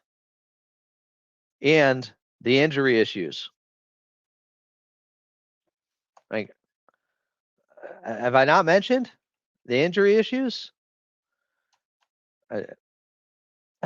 When teams get better, sometimes, minutes can drop.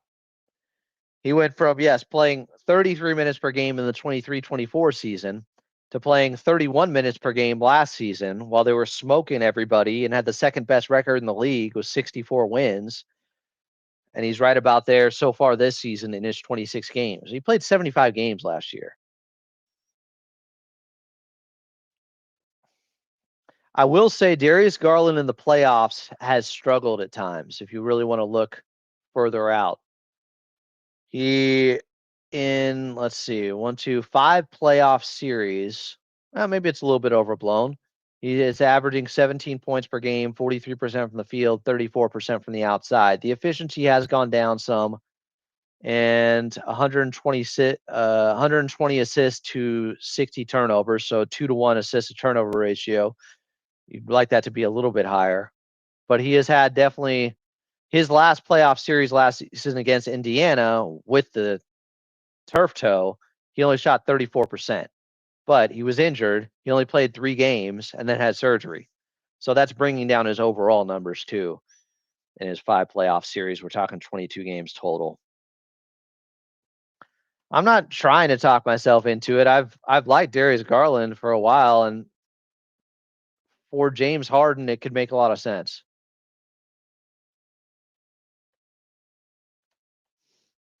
Still, nothing is official, but some people think it's imminent. I'll wait for the Shams tweet or Chris Haynes. I like Garland would be a mistake. Reasoning? None.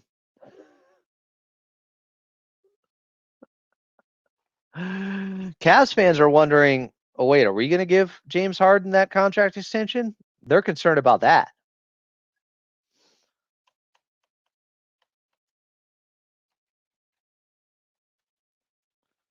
There could be a scenario where James Harden realizes he's not getting the extension anywhere,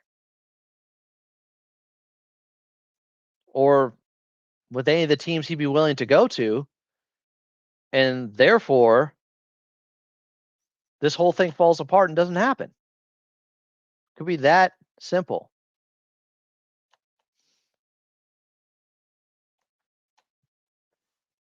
Yes, he has injury concerns. This is why he's available to begin with. You're going to have to take on some risk to get a player like Darius Garland for James Harden. Like, everybody wants this perfect player with 0 flaws. Those guys are really hard to find.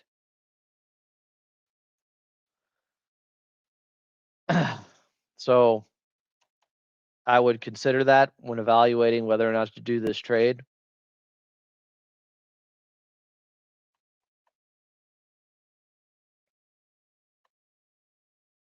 Just FYI. Again, it's not the same toe he had surgery on. It's not. I would take that as a positive. It seems to be pushed as an unrelated right toe sprain. His left toe was the turf toe. So there you go.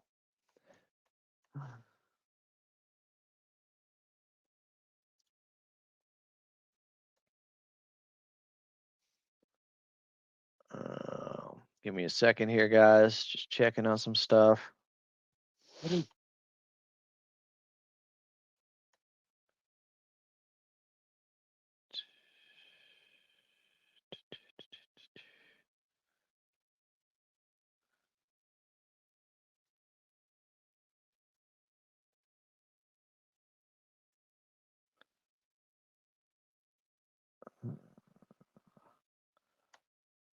Give me a second. Are you guys wondering if I'm seeing if the trade went official? Are you freaking out right now?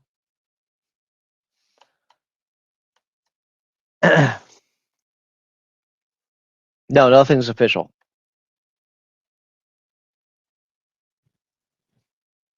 So Brett Siegel had the Grizzlies.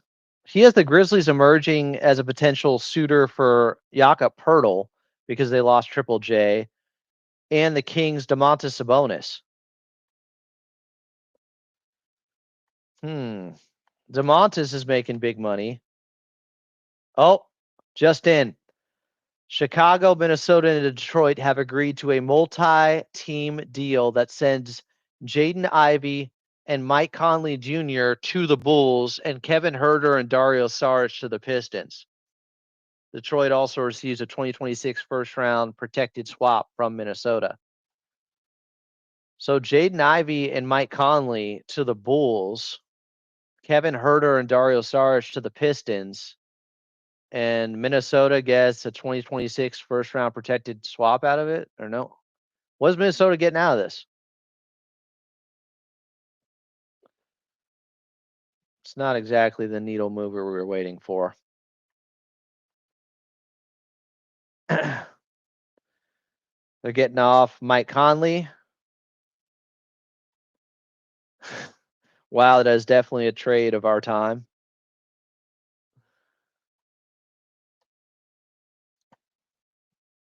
What's in this for Minnesota exactly?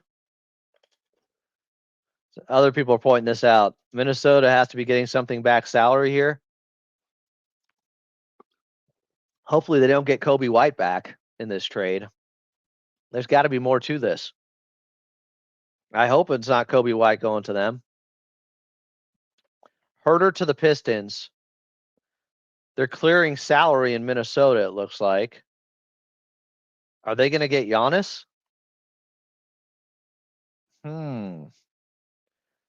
Developing. Emoji eyes everywhere. Is this the big move? Pistons needed some more shooting. Even Darius Garland, in theory, if he's healthy, can help them there. But they lose Jaden Ivey. Now, a lot of the numbers showed that Jaden Ivey was a negative on the floor for Detroit. So I get, like, he looks like the best player in this trade, obviously, and he's young. He's only 23.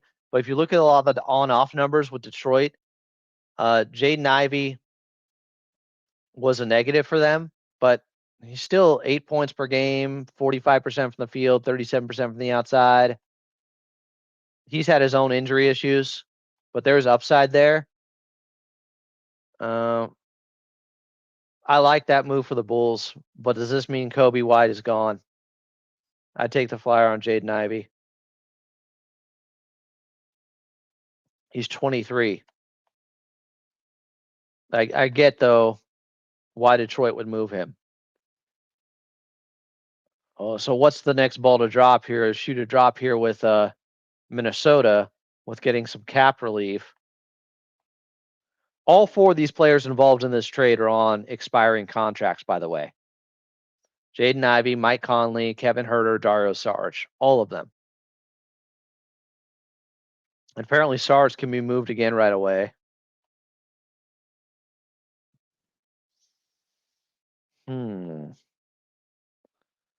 Man, the trade deadline is wild. Am I ever going to be able to go to the gym today? Probably not.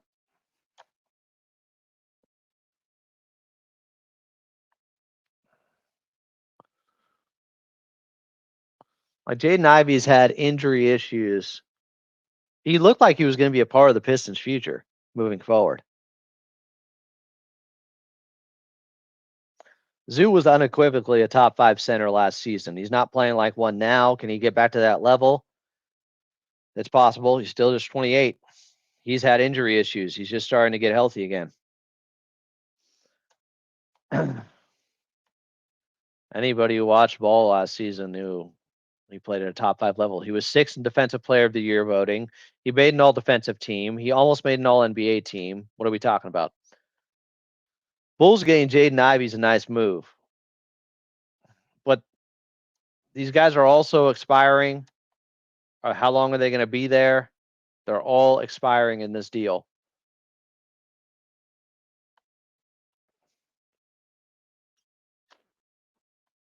And Detroit getting another 3-point shooter after losing Malik Beasley. That's good for them.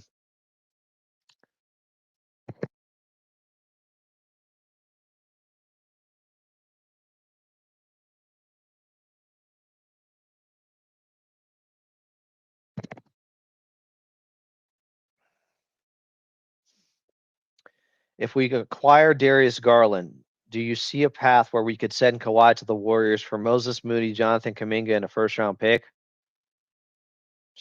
If the Warriors aren't getting Giannis, maybe, but Kawhi would have to want to go there too. I don't think they're going to blindside him, even though he doesn't have a no-trade clause. I think that Kawhi is symbolic of making them a destination franchise. I don't think they want something viewed as doing him dirty.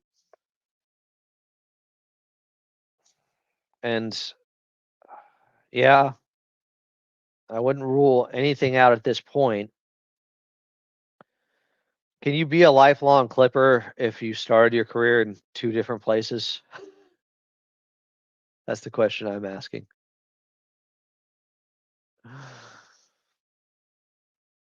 How Phil said, I had to admit, Dunn carrying the ball for us has been painful to watch. Imagine Garland running the point and Garland a fundamentally sound point guard with 3-level scoring.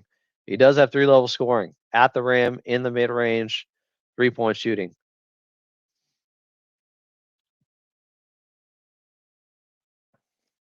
Yeah, you're right. There would probably have to be more included from Golden State side to match the salaries. The toe jokes. Is the team towing the line between a retool and a rebuild? Again, this started with James Harden wanting to go somewhere else so he could get his extension.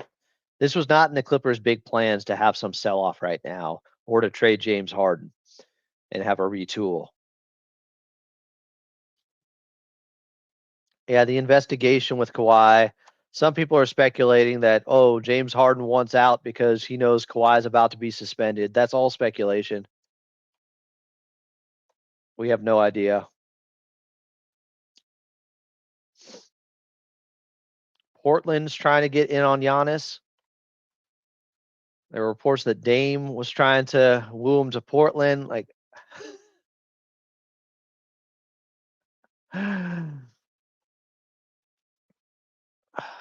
I'm waiting here. Are we going to get something? Clippers and Cavs tomorrow. I agree. You might have to adapt, but if the trade is James Harden for Darius Garland, if that happens, there's no reason to have a sell off. You can still be really good. You can maybe be better. I don't expect some major drop off. Garland absolutely helps the Cavs. Just ask their big men when he's on the floor versus off the floor.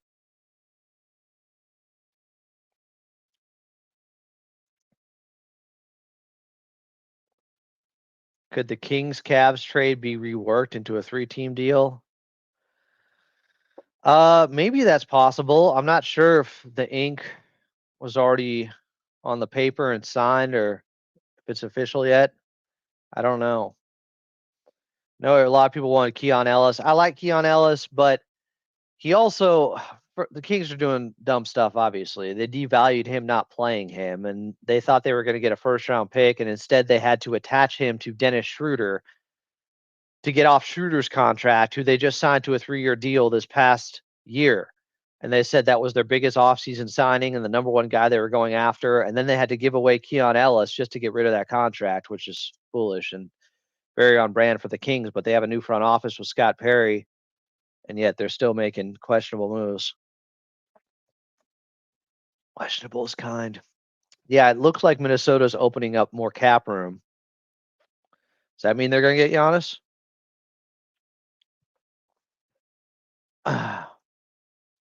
Adam, any thoughts on JC's situation? If we not giving James 2-year extension, we not giving John more than 2 years, right? I wouldn't say that's a for sure thing because they could get John Collins for less money, even if his contract goes past 2027.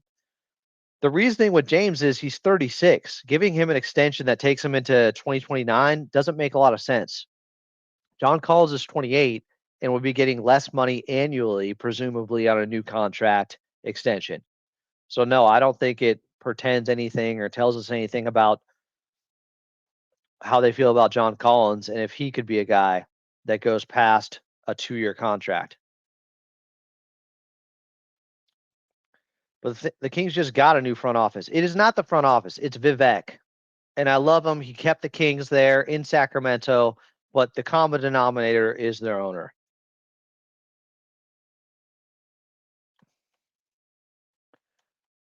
I'm pretty plugged in with what's happening in Sacramento.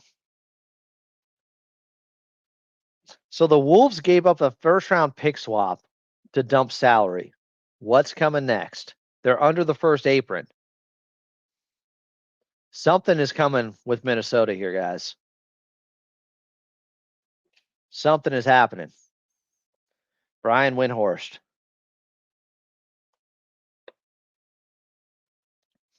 They cleared Mike Conley's salary.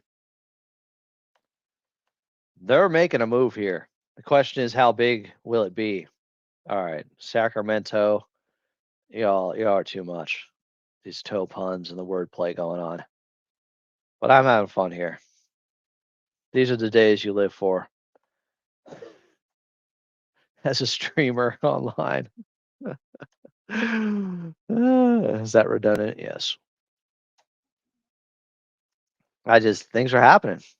It's exciting. I'm gonna have to order some food and just stay on here until Clips and Dip at 5:30. So Sham's take and analysis on this 3-team trade with Chicago, Minnesota, and Detroit is this. Sham said Bulls and Pistons have desires met here in a young and veteran guard to Chicago and a sharpshooter goes to Detroit. Minnesota creates significant tax savings and roster space as they pursue a Milwaukee star this week. He really couldn't just say Giannis there, a Milwaukee star. There's only one. I don't think he's talking about Kyle Kuzma. I don't think he's talking about KPJ. Why couldn't he just say it's Giannis? So Minnesota's going after Giannis now. It's on. And I get it. They'd be a juggernaut.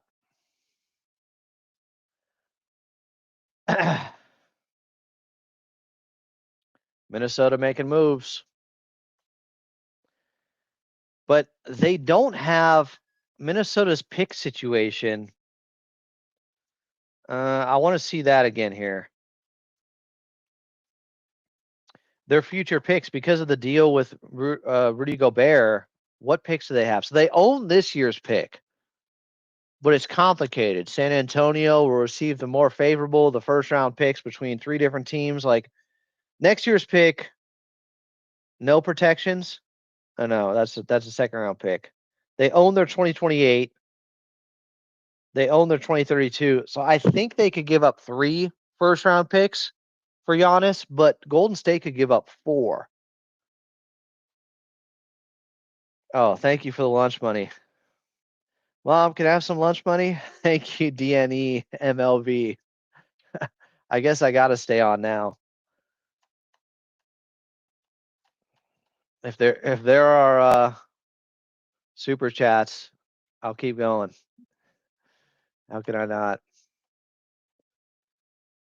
I should just ask if I can get Bob on now. That'd be nice.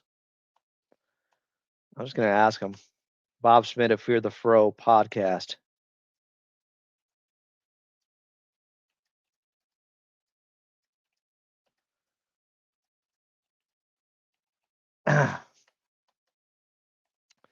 Because I've been talking about you enough, Bob. I'll text him that. I've only made the whole show about you. I'm just gonna send him a link. See what happens. Shoot my shot. How many emails do I got for Bob here?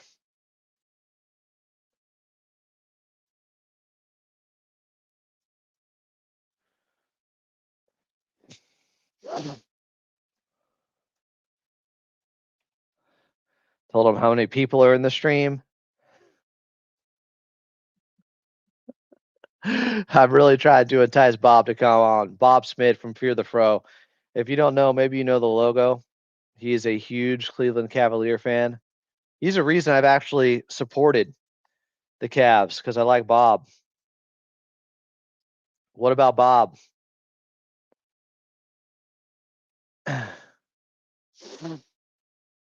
Adam over Shams? I don't know about that.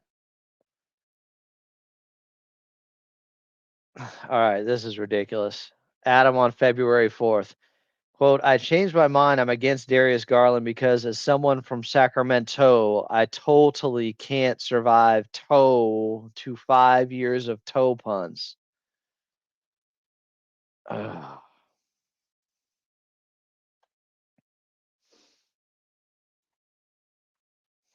I'll survive. No matter what happens, we will survive. I'm a survivor. All right, what is Minnesota doing here? They're going after Giannis. They're going after Giannis. What are they giving up? I want to look at Timberwolves contracts. Fear the Fro, yes, is Jared Allen. I want to see how you get to, what does Giannis make? 60 million? Aside from giving up 3 first-round picks for him, which I think they have available, even though one of them at least is complicated. Let's see here. Because the Golden State can give up 4. And considering Steph Curry, he's on the older side, you get later picks from Golden State during years where they could be rebuilding. That's not the worst idea. So Giannis is making 54 million. Okay, so let's see what we got here. Timberwolves team payroll. So Anthony Edwards, they're not giving him up. Rudy Gobert makes 35 this year, 36 and a half next year, 38 and 27, 28. So I don't think they want Rudy Gobert's contract. Julius Randle. The 38 is a player option, but he'll probably take it in the 27-28 season. Same with Julius Randle. His contract goes till then, where he has a player option in the 27-28 season of $35 million. Jaden McDaniels. That's the guy they're going to want.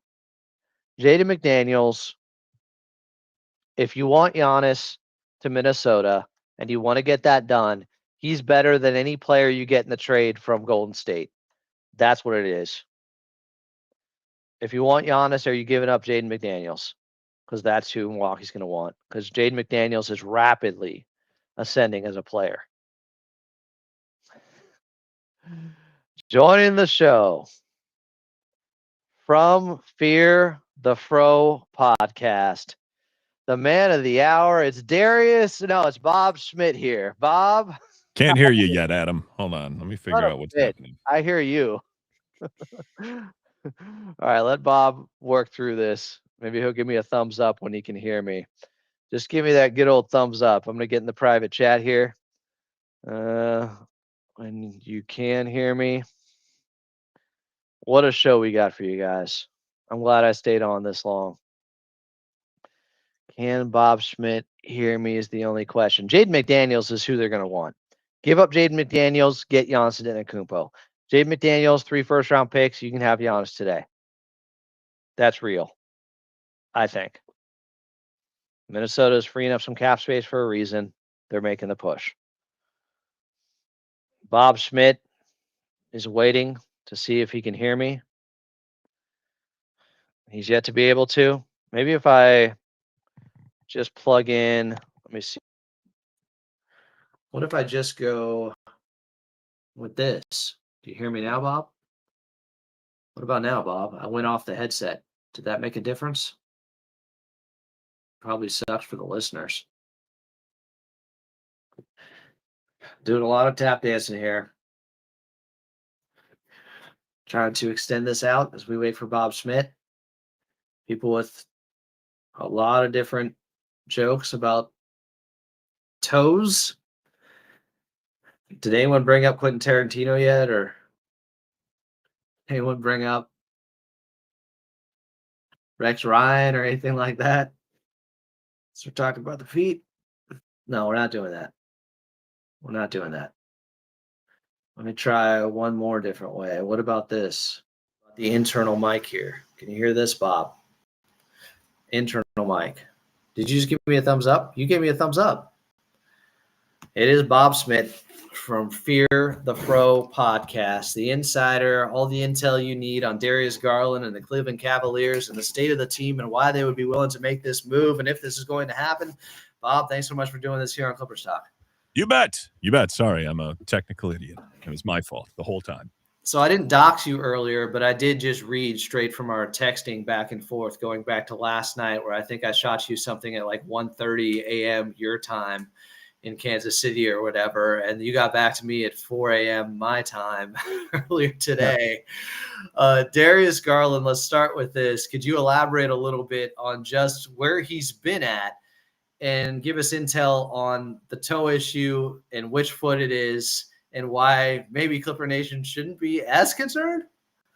Well, the thing is, it's unrelated to the turf toe situation he had in the playoffs. The playoffs went horribly last year. The All-Star year was great, but basically late in that season, he suffered an injury, got through the Miami series. He was dealing with it even then, but then re-aggravated it to the point where when we went down to the Pacers, the Cavs there was a lot of internal pressure on him to come back and try to play through it, because of the expectations coming on the 64-win season. So he did come back. It did not go well. He was I saw that he shot 34%, but I don't put that on him. He was playing hurt. He was 3 of 18 from outside the arc. Like, it was bad. There's no reframing that, but it was very obvious he was slowed. He wasn't Darius Garland without explosion is a very limited Darius Garland. So what you saw in the offseason was he got surgery on it, and he came back earlier than people expected in the regular season, and he looked labored. It didn't look as crisp, as decisive, as quick moving, and kind of jittery as you expect from a Darius Garland situation. And so there were games he was in and out of the lineup. They didn't play him consistently all the way through. There were back-to-backs where they would rest him. But it wasn't really until about mid-December where it started to feel like, okay, this looks fairly close to what I expect from a Darius Garland. And he was dialed in early January, especially. I mean, my favorite Darius Garland game, if people on the Clippers are like, I want to see, what this guy's capable of, watch the Indiana game from this calendar year, because he destroyed them in the mid-range. He did not miss a single mid-range shot the whole game. He went perfect in the clutch. I think he had 10 points in the clutch to put that game away. And yeah, while it's the Pacers and you shouldn't even be in a close game, he was on a run for a few games in a row there where it was like, okay, this is what Darius does for you. Because I'm not going to say that, he has limitations in some regards, but when he looks right, when he's full speed, when he can cut, he can make those decisive moves and kind of get the ball on a rope, it opens up a ton of different stuff. It opens up stuff for the bigs, especially, that's my biggest concern in this whole conversation, which is somewhat blunted by the fact that, Harden has a lot of the same capabilities. But if I have any concern about a Darius trade, the single biggest reason is because he's kind of the key to unlocking the bigs. Donovan Mitchell's a tremendous talent, but he's not going to do that for the Cavs in the way that, Darius can. And I know they just traded for Schroeder, but Darius, what then happened was he sprained his other great big toe. And so now he's been sitting out, and I think they're just kind of slow playing it. They say it's not serious. I got to say, I kind of feel like these trade talks are so much out of nowhere that it makes me wonder, has their confidence been shaken? But I don't know that I'm ready to buy in yet. It's hard when you're attached to a guy, because I love the style of play he plays. He doesn't have glaring weaknesses in his game. I mean, defense would be what people point to, but even there, he holds up fairly well fundamentally. He just doesn't have a big frame, and he's alongside a guy who doesn't have a big frame. But offensively, he's got the whole bag. I mean, he can pull up off the bounce, great catch and shoot guy, great at getting the bigs involved, and one of the best ball handlers in the NBA. It's just the durability that's sort of an unknown, because it does make you wonder what the logic is for the Cavs to come off a 26-year-old when the rest of our core is very young for the most part. I mean, Donovan's the old guy on the team, and he's not even old. So what would be the motivation, unless you think that he's not going to live up to the money over the long term, or you're trying to give yourself financial flexibility? But given what we know about Harden and what I've heard you talking about in the past, doesn't seem like they're going to be much better off financially due to what Harden wants, which is what's causing this rift between him and the Clips. That's what's interesting to me. Harden, first of all, can't get a contract extension till this summer. So anywhere he goes is basically a wink, wink. Hey, we're going to give you the deal that the Clippers are not willing to give you that goes past the summer of 2027. But in going back to what you were talking about with Darius Garland and just how he was looking before the sprained right big toe, no correlation to the left big toe that he had the turf toe with, that he had surgery on this past summer.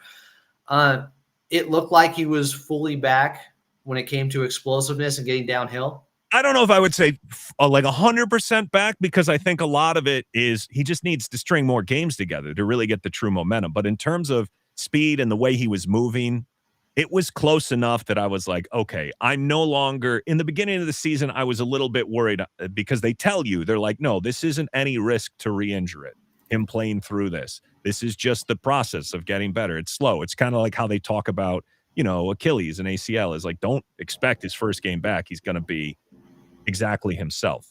But as he grows to trust it and realize it's not a risk, then hopefully he will come back. And I thought he was very close to that, honestly. I mean, you're still going to have little things have hampered him, though. And that's been the thing. It's like people, I don't think it's as simple as being like, oh, Darius is an injury risk, because it's been a litany of just unrelated injuries. Oh, he gets hit in the face. He breaks his jaw.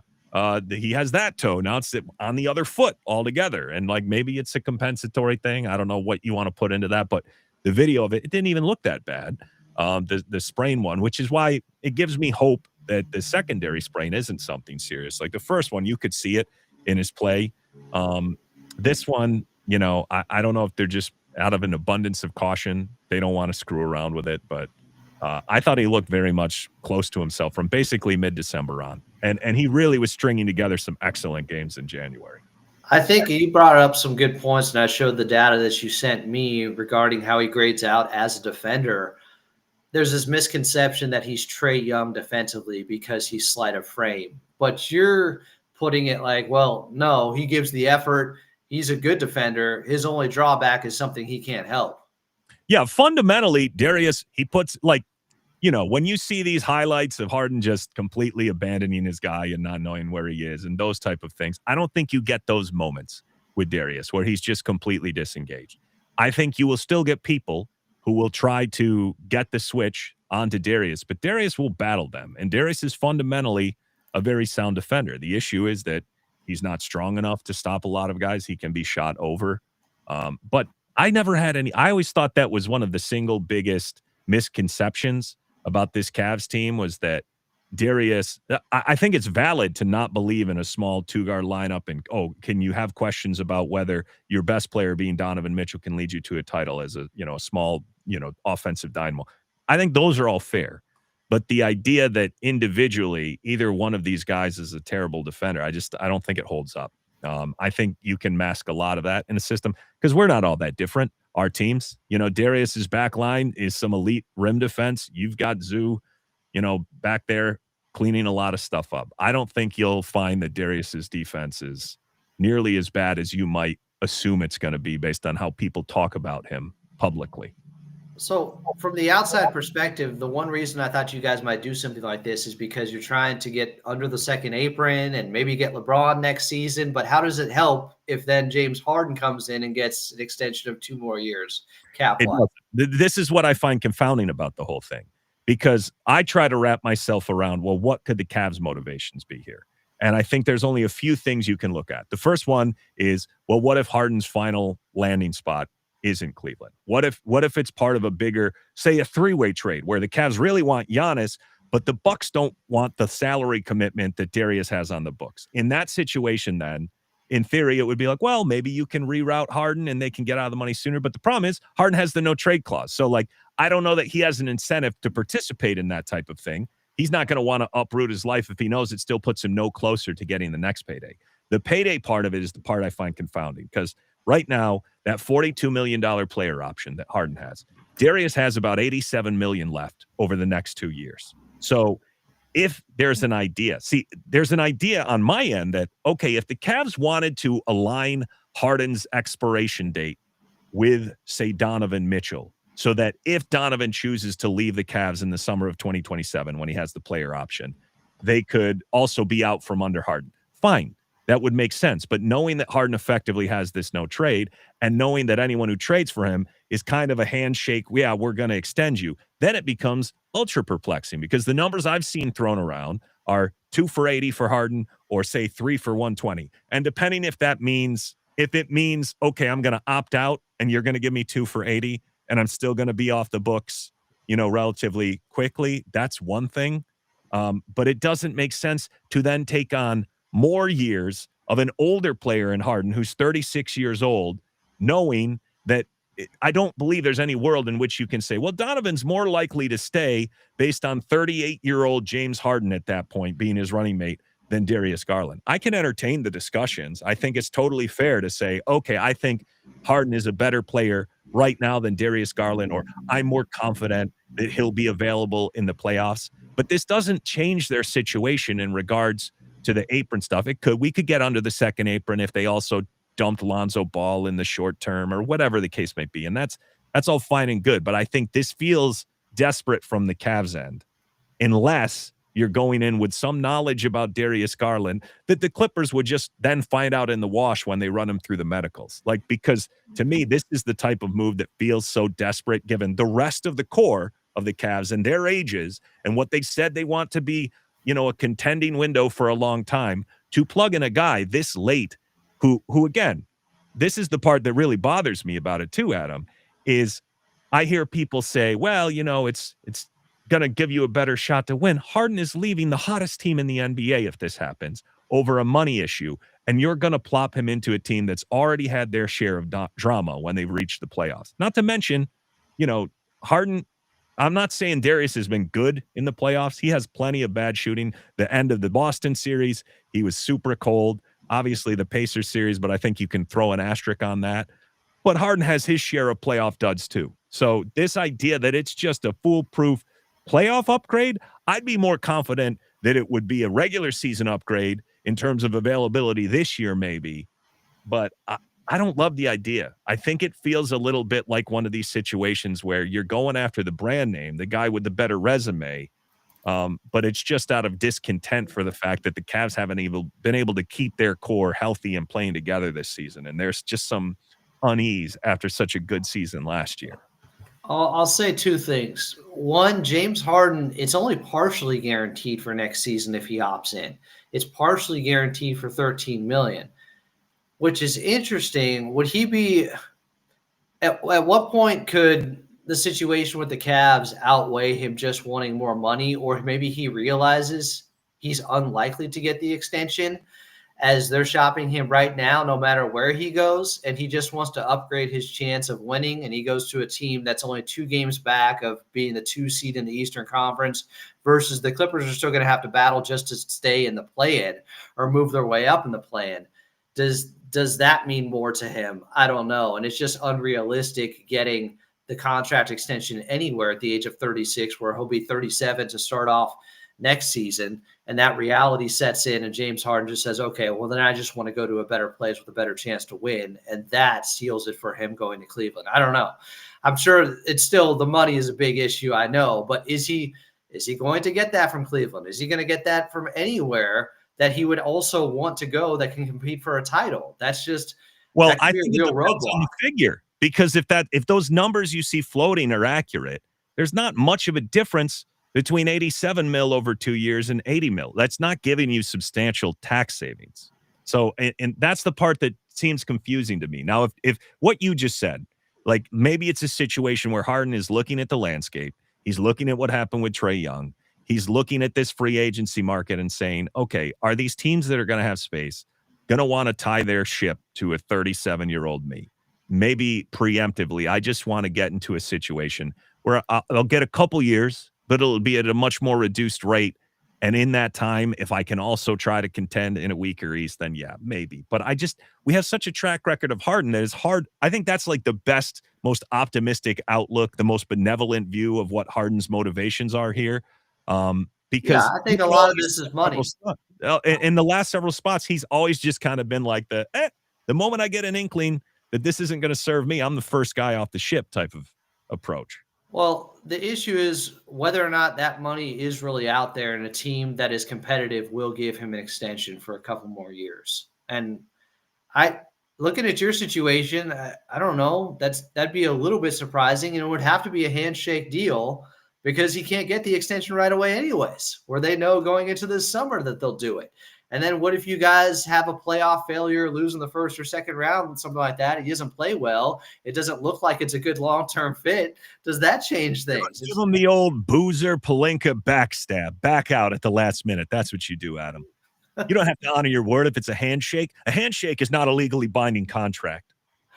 I think this is as close as it seems to happening based off the reporting and what we saw earlier today from Chris Haynes. I still think from the fact that you guys are apparently looking at Anthony Davis, Giannis Antetokounmpo, and the Clippers weren't the ones initiating this to begin with, that it could still fall apart and James Harden is a Clipper on Friday. I don't think it's a guarantee at all. I don't. Well, here's the thing. I'm far less confident when it was Mannix and his was the name I saw attached. I'm like, okay, I'm not freaking out yet. Yeah, Haynes, that guy's like a Fear the Fro guest. Who cares about him? yeah, exactly. If you'll come on my podcast, you clearly have no legitimacy. By the way, Adam will be on later. But yeah, the whole thing with Haynes, that definitely makes me a lot more nervous. And also, I know you're not going to get out of front of it and say, oh, this is absolutely a lie. But even the people I look to, who cover the Cavs, it's just that like last night, you know how I handled it? The reason I texted you at 4 a.m. is my mindset was like, I can't deal with this. I'm going to bed. I'm just going to hope this is all blown over by the morning. That's why. Wait, so you saw it and said, fuck this, and went to bed? Yeah, basically, I was like, I can't deal with this because keep in mind too, the name of my podcast, Fear the Fro. Jared Allen is coming off a career night of 40 point, 17 boards, 5 assists, 4 blocks, 0 turnovers, 0 personal foul night. The only guy in NBA history to do it. And we had a multiple day layoff before this Clippers game. And do we get to celebrate the man? No. Immediately, we're thrown into this nonsense. Yeah, but you know what? If you have to change your podcast to Fear the Freak, I don't think that would be the worst thing in the world, Bob, if you get Giannis Antetokounmpo. Maybe not. But what I'm praying for, Adam, and this isn't a denigration to Harden. I still think he's a very good player, obviously. But I hope it's part of some bigger plan, because this idea of riding through all these core 4 iterations and re-ups and extensions. There's people who question the Allen extension because, we think Mobley should be the full-time 5 and all these things. Oh, you're gonna max Darius Garland and all, and some have worked, some are to be decided. Some people are probably already out on. But this notion that you should take a team where the oldest member is, dancing around 30 and you've got a bunch of guys in their mid-20s and just plop in a 36-year-old fairly heliocentric, like we play a very specific style under this guy. I don't know that that's going to push you over the top, quite frankly. I don't like the idea, and it feels reactionary. I also think, that you are the hottest team in the NBA. The second hottest team in this last month or so has been the Cavs, and they've been doing it, and that's the other thing that may heat these up, is that I don't have the exact numbers in front of me, but with Darius Garland in the lineup, the Cavs have had middling success. They've gotten really hot since they've had to go in these injuries to a Dean Wade and a Jalen Tyson starting unit. And Tyson has been playing out of his mind. And that's increased a lot of the conversation in Cavs circles of, well, is Tyson, should we really be looking at him as a long-term guy who occupies the 2 anyway? So that, like, regardless of what happens with Harden, maybe he's a placeholder to get you off of Garland's money sooner. Do we prefer the more defensive-oriented lineup of a bigger Tyson, who's proven to be a capable secondary playmaker? But there's a lot of risk in that, because Darius Garland, maybe they think Schroeder is serviceable enough. I don't believe that, but I'm trying to rationalize my way through this idea of, what if this is more of a transactional move to clean up your long-term money, and in the meantime, you get a half a season of Harden to showcase, and if he puts you over the top, it puts him in a better situation personally. Because Tyson is the thing, and this is the stuff that Clippers fans may not notice on a night-to-night basis. But the Tyson love affair in Cleveland is off the tilt. He's been playing unbelievable. He's a two-way player. He can rebound. Our rebounding numbers are better with him in these starting lineups. Our defense is better with him and Dean in these starting lineups.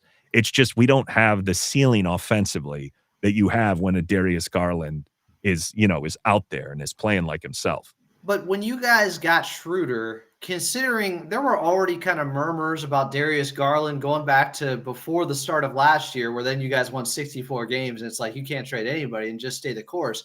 But before that, it felt like Darius Garland was the one guy that could be moved. And then you bring in Schroeder. Did everybody go, a Garland move is on the horizon now?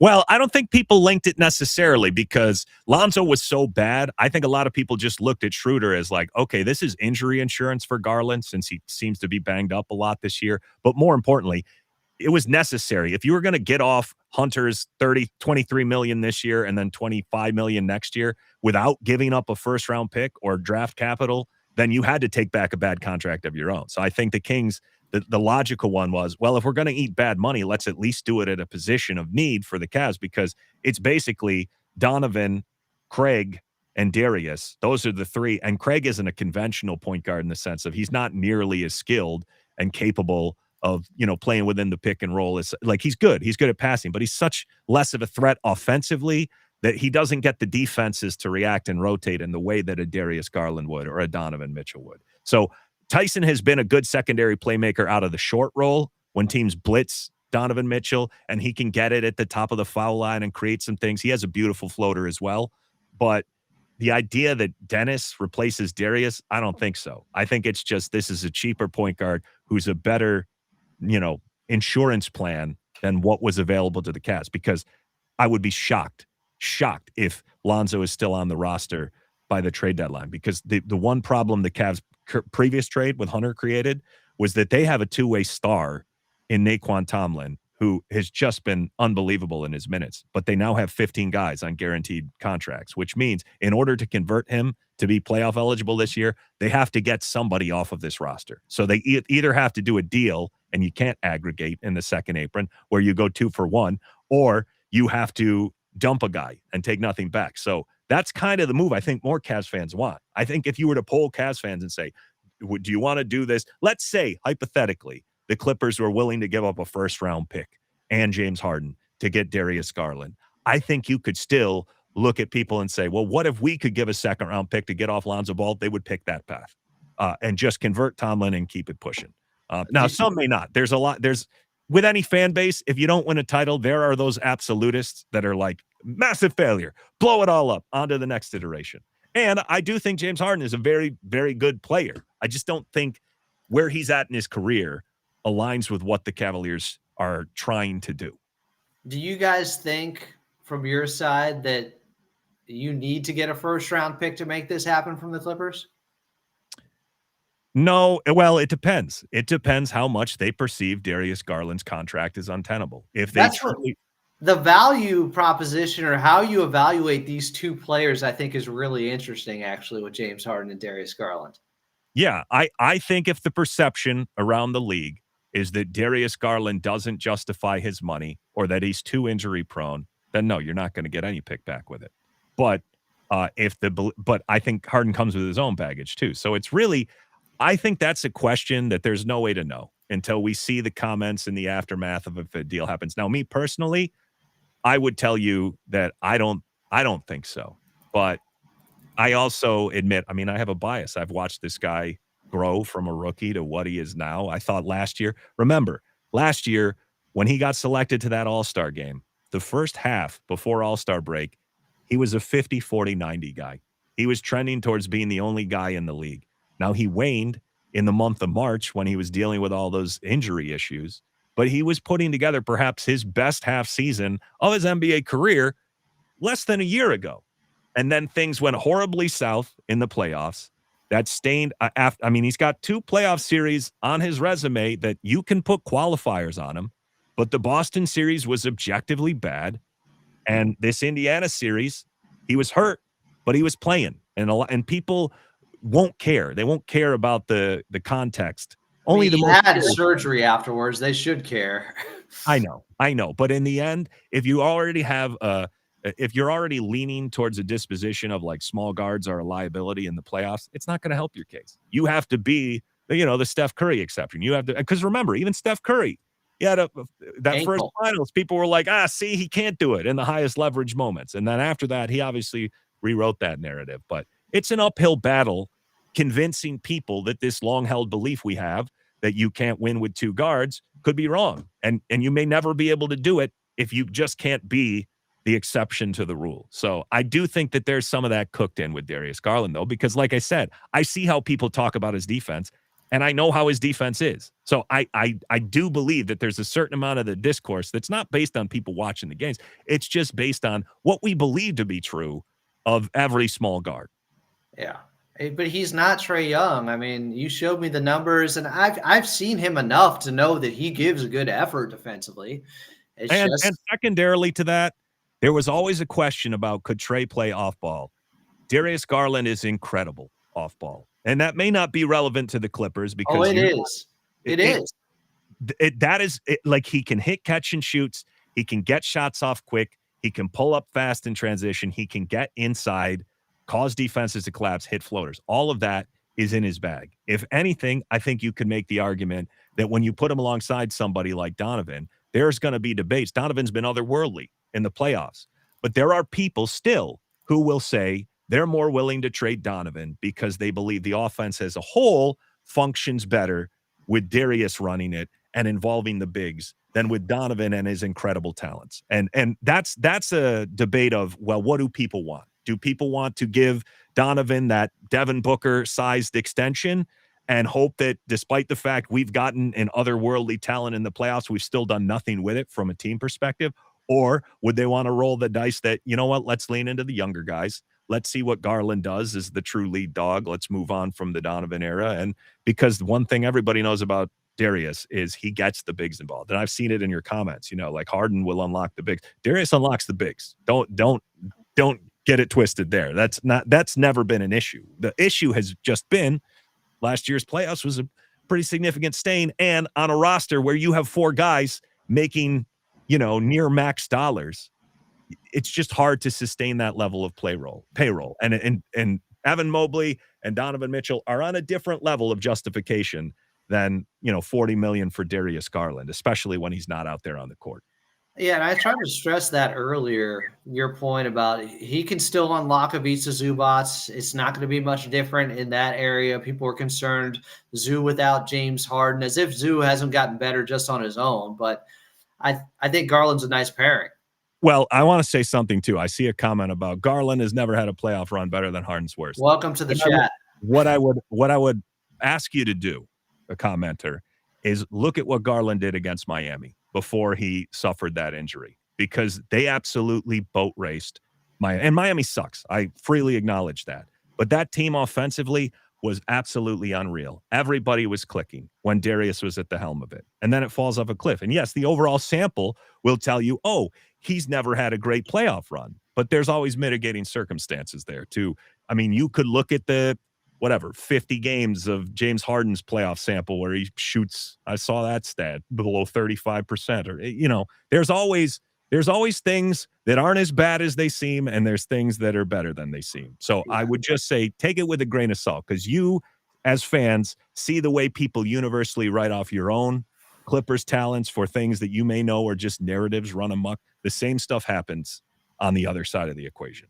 Of course. And I brought up his playoff numbers a little bit earlier. It's also 22 games in his playoff career so far with Darius Garland. And he's 26 years of age and just turned 26. So I don't think he's cemented as a playoff dropper or anything like that, because the sample size is not nearly big enough. And then you put him on a different team where if he's playing next to Chris Dunn, who's just an all-world dog defender in your backcourt, then you're not talking anymore like, well, he and Donovan Mitchell were too much like Dame and CJ McCollum. You can't build a defense that way, even though obviously you did because they were good. And it's not past tense. Nothing is done here, guys. Yeah. This could all be nothing. But, I got to be honest, when I saw the thing, you'll see in the text message you posted, I laughed at your comment because I was like, oh, geez, I'm not giving weight to this yet. I'm going to bed.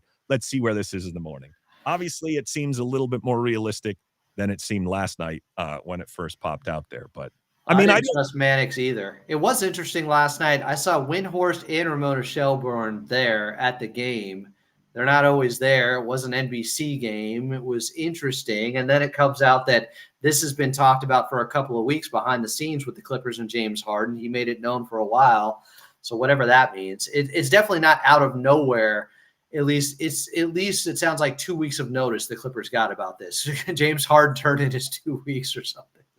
Yeah. Yeah. The whole thing is all the crazier set against the backdrop of the fact that the two teams play one another. I mean, that's going to make for a very loud couple of days if this whole thing gets dragged out. If there's not a resolution of like, well, the teams have decided that they're moving on to other options by tomorrow night, it's going to be chaos.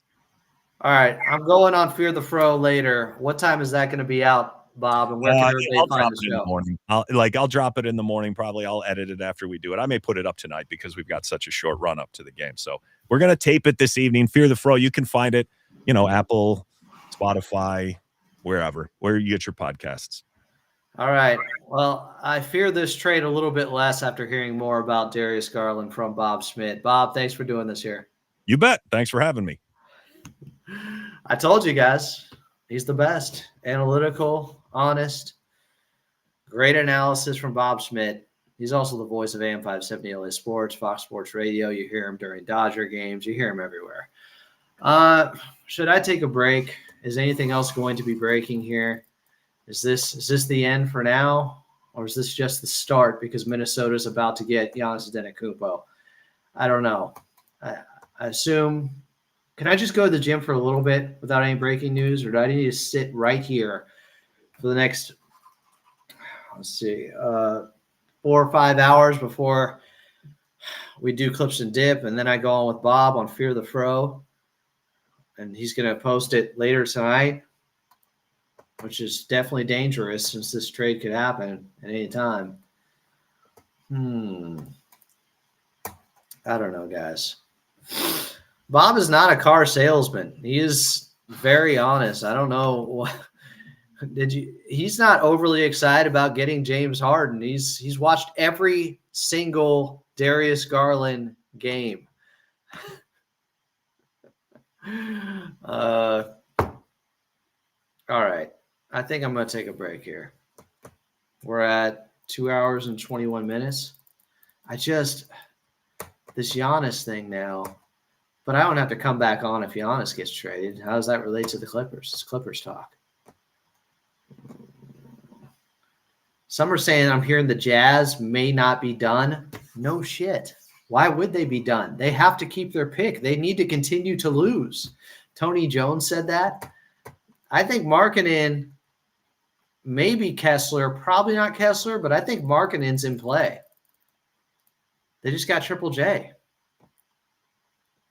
He's a younger Markkanen in a lot of different ways. That trade's wild. And there's too much happening.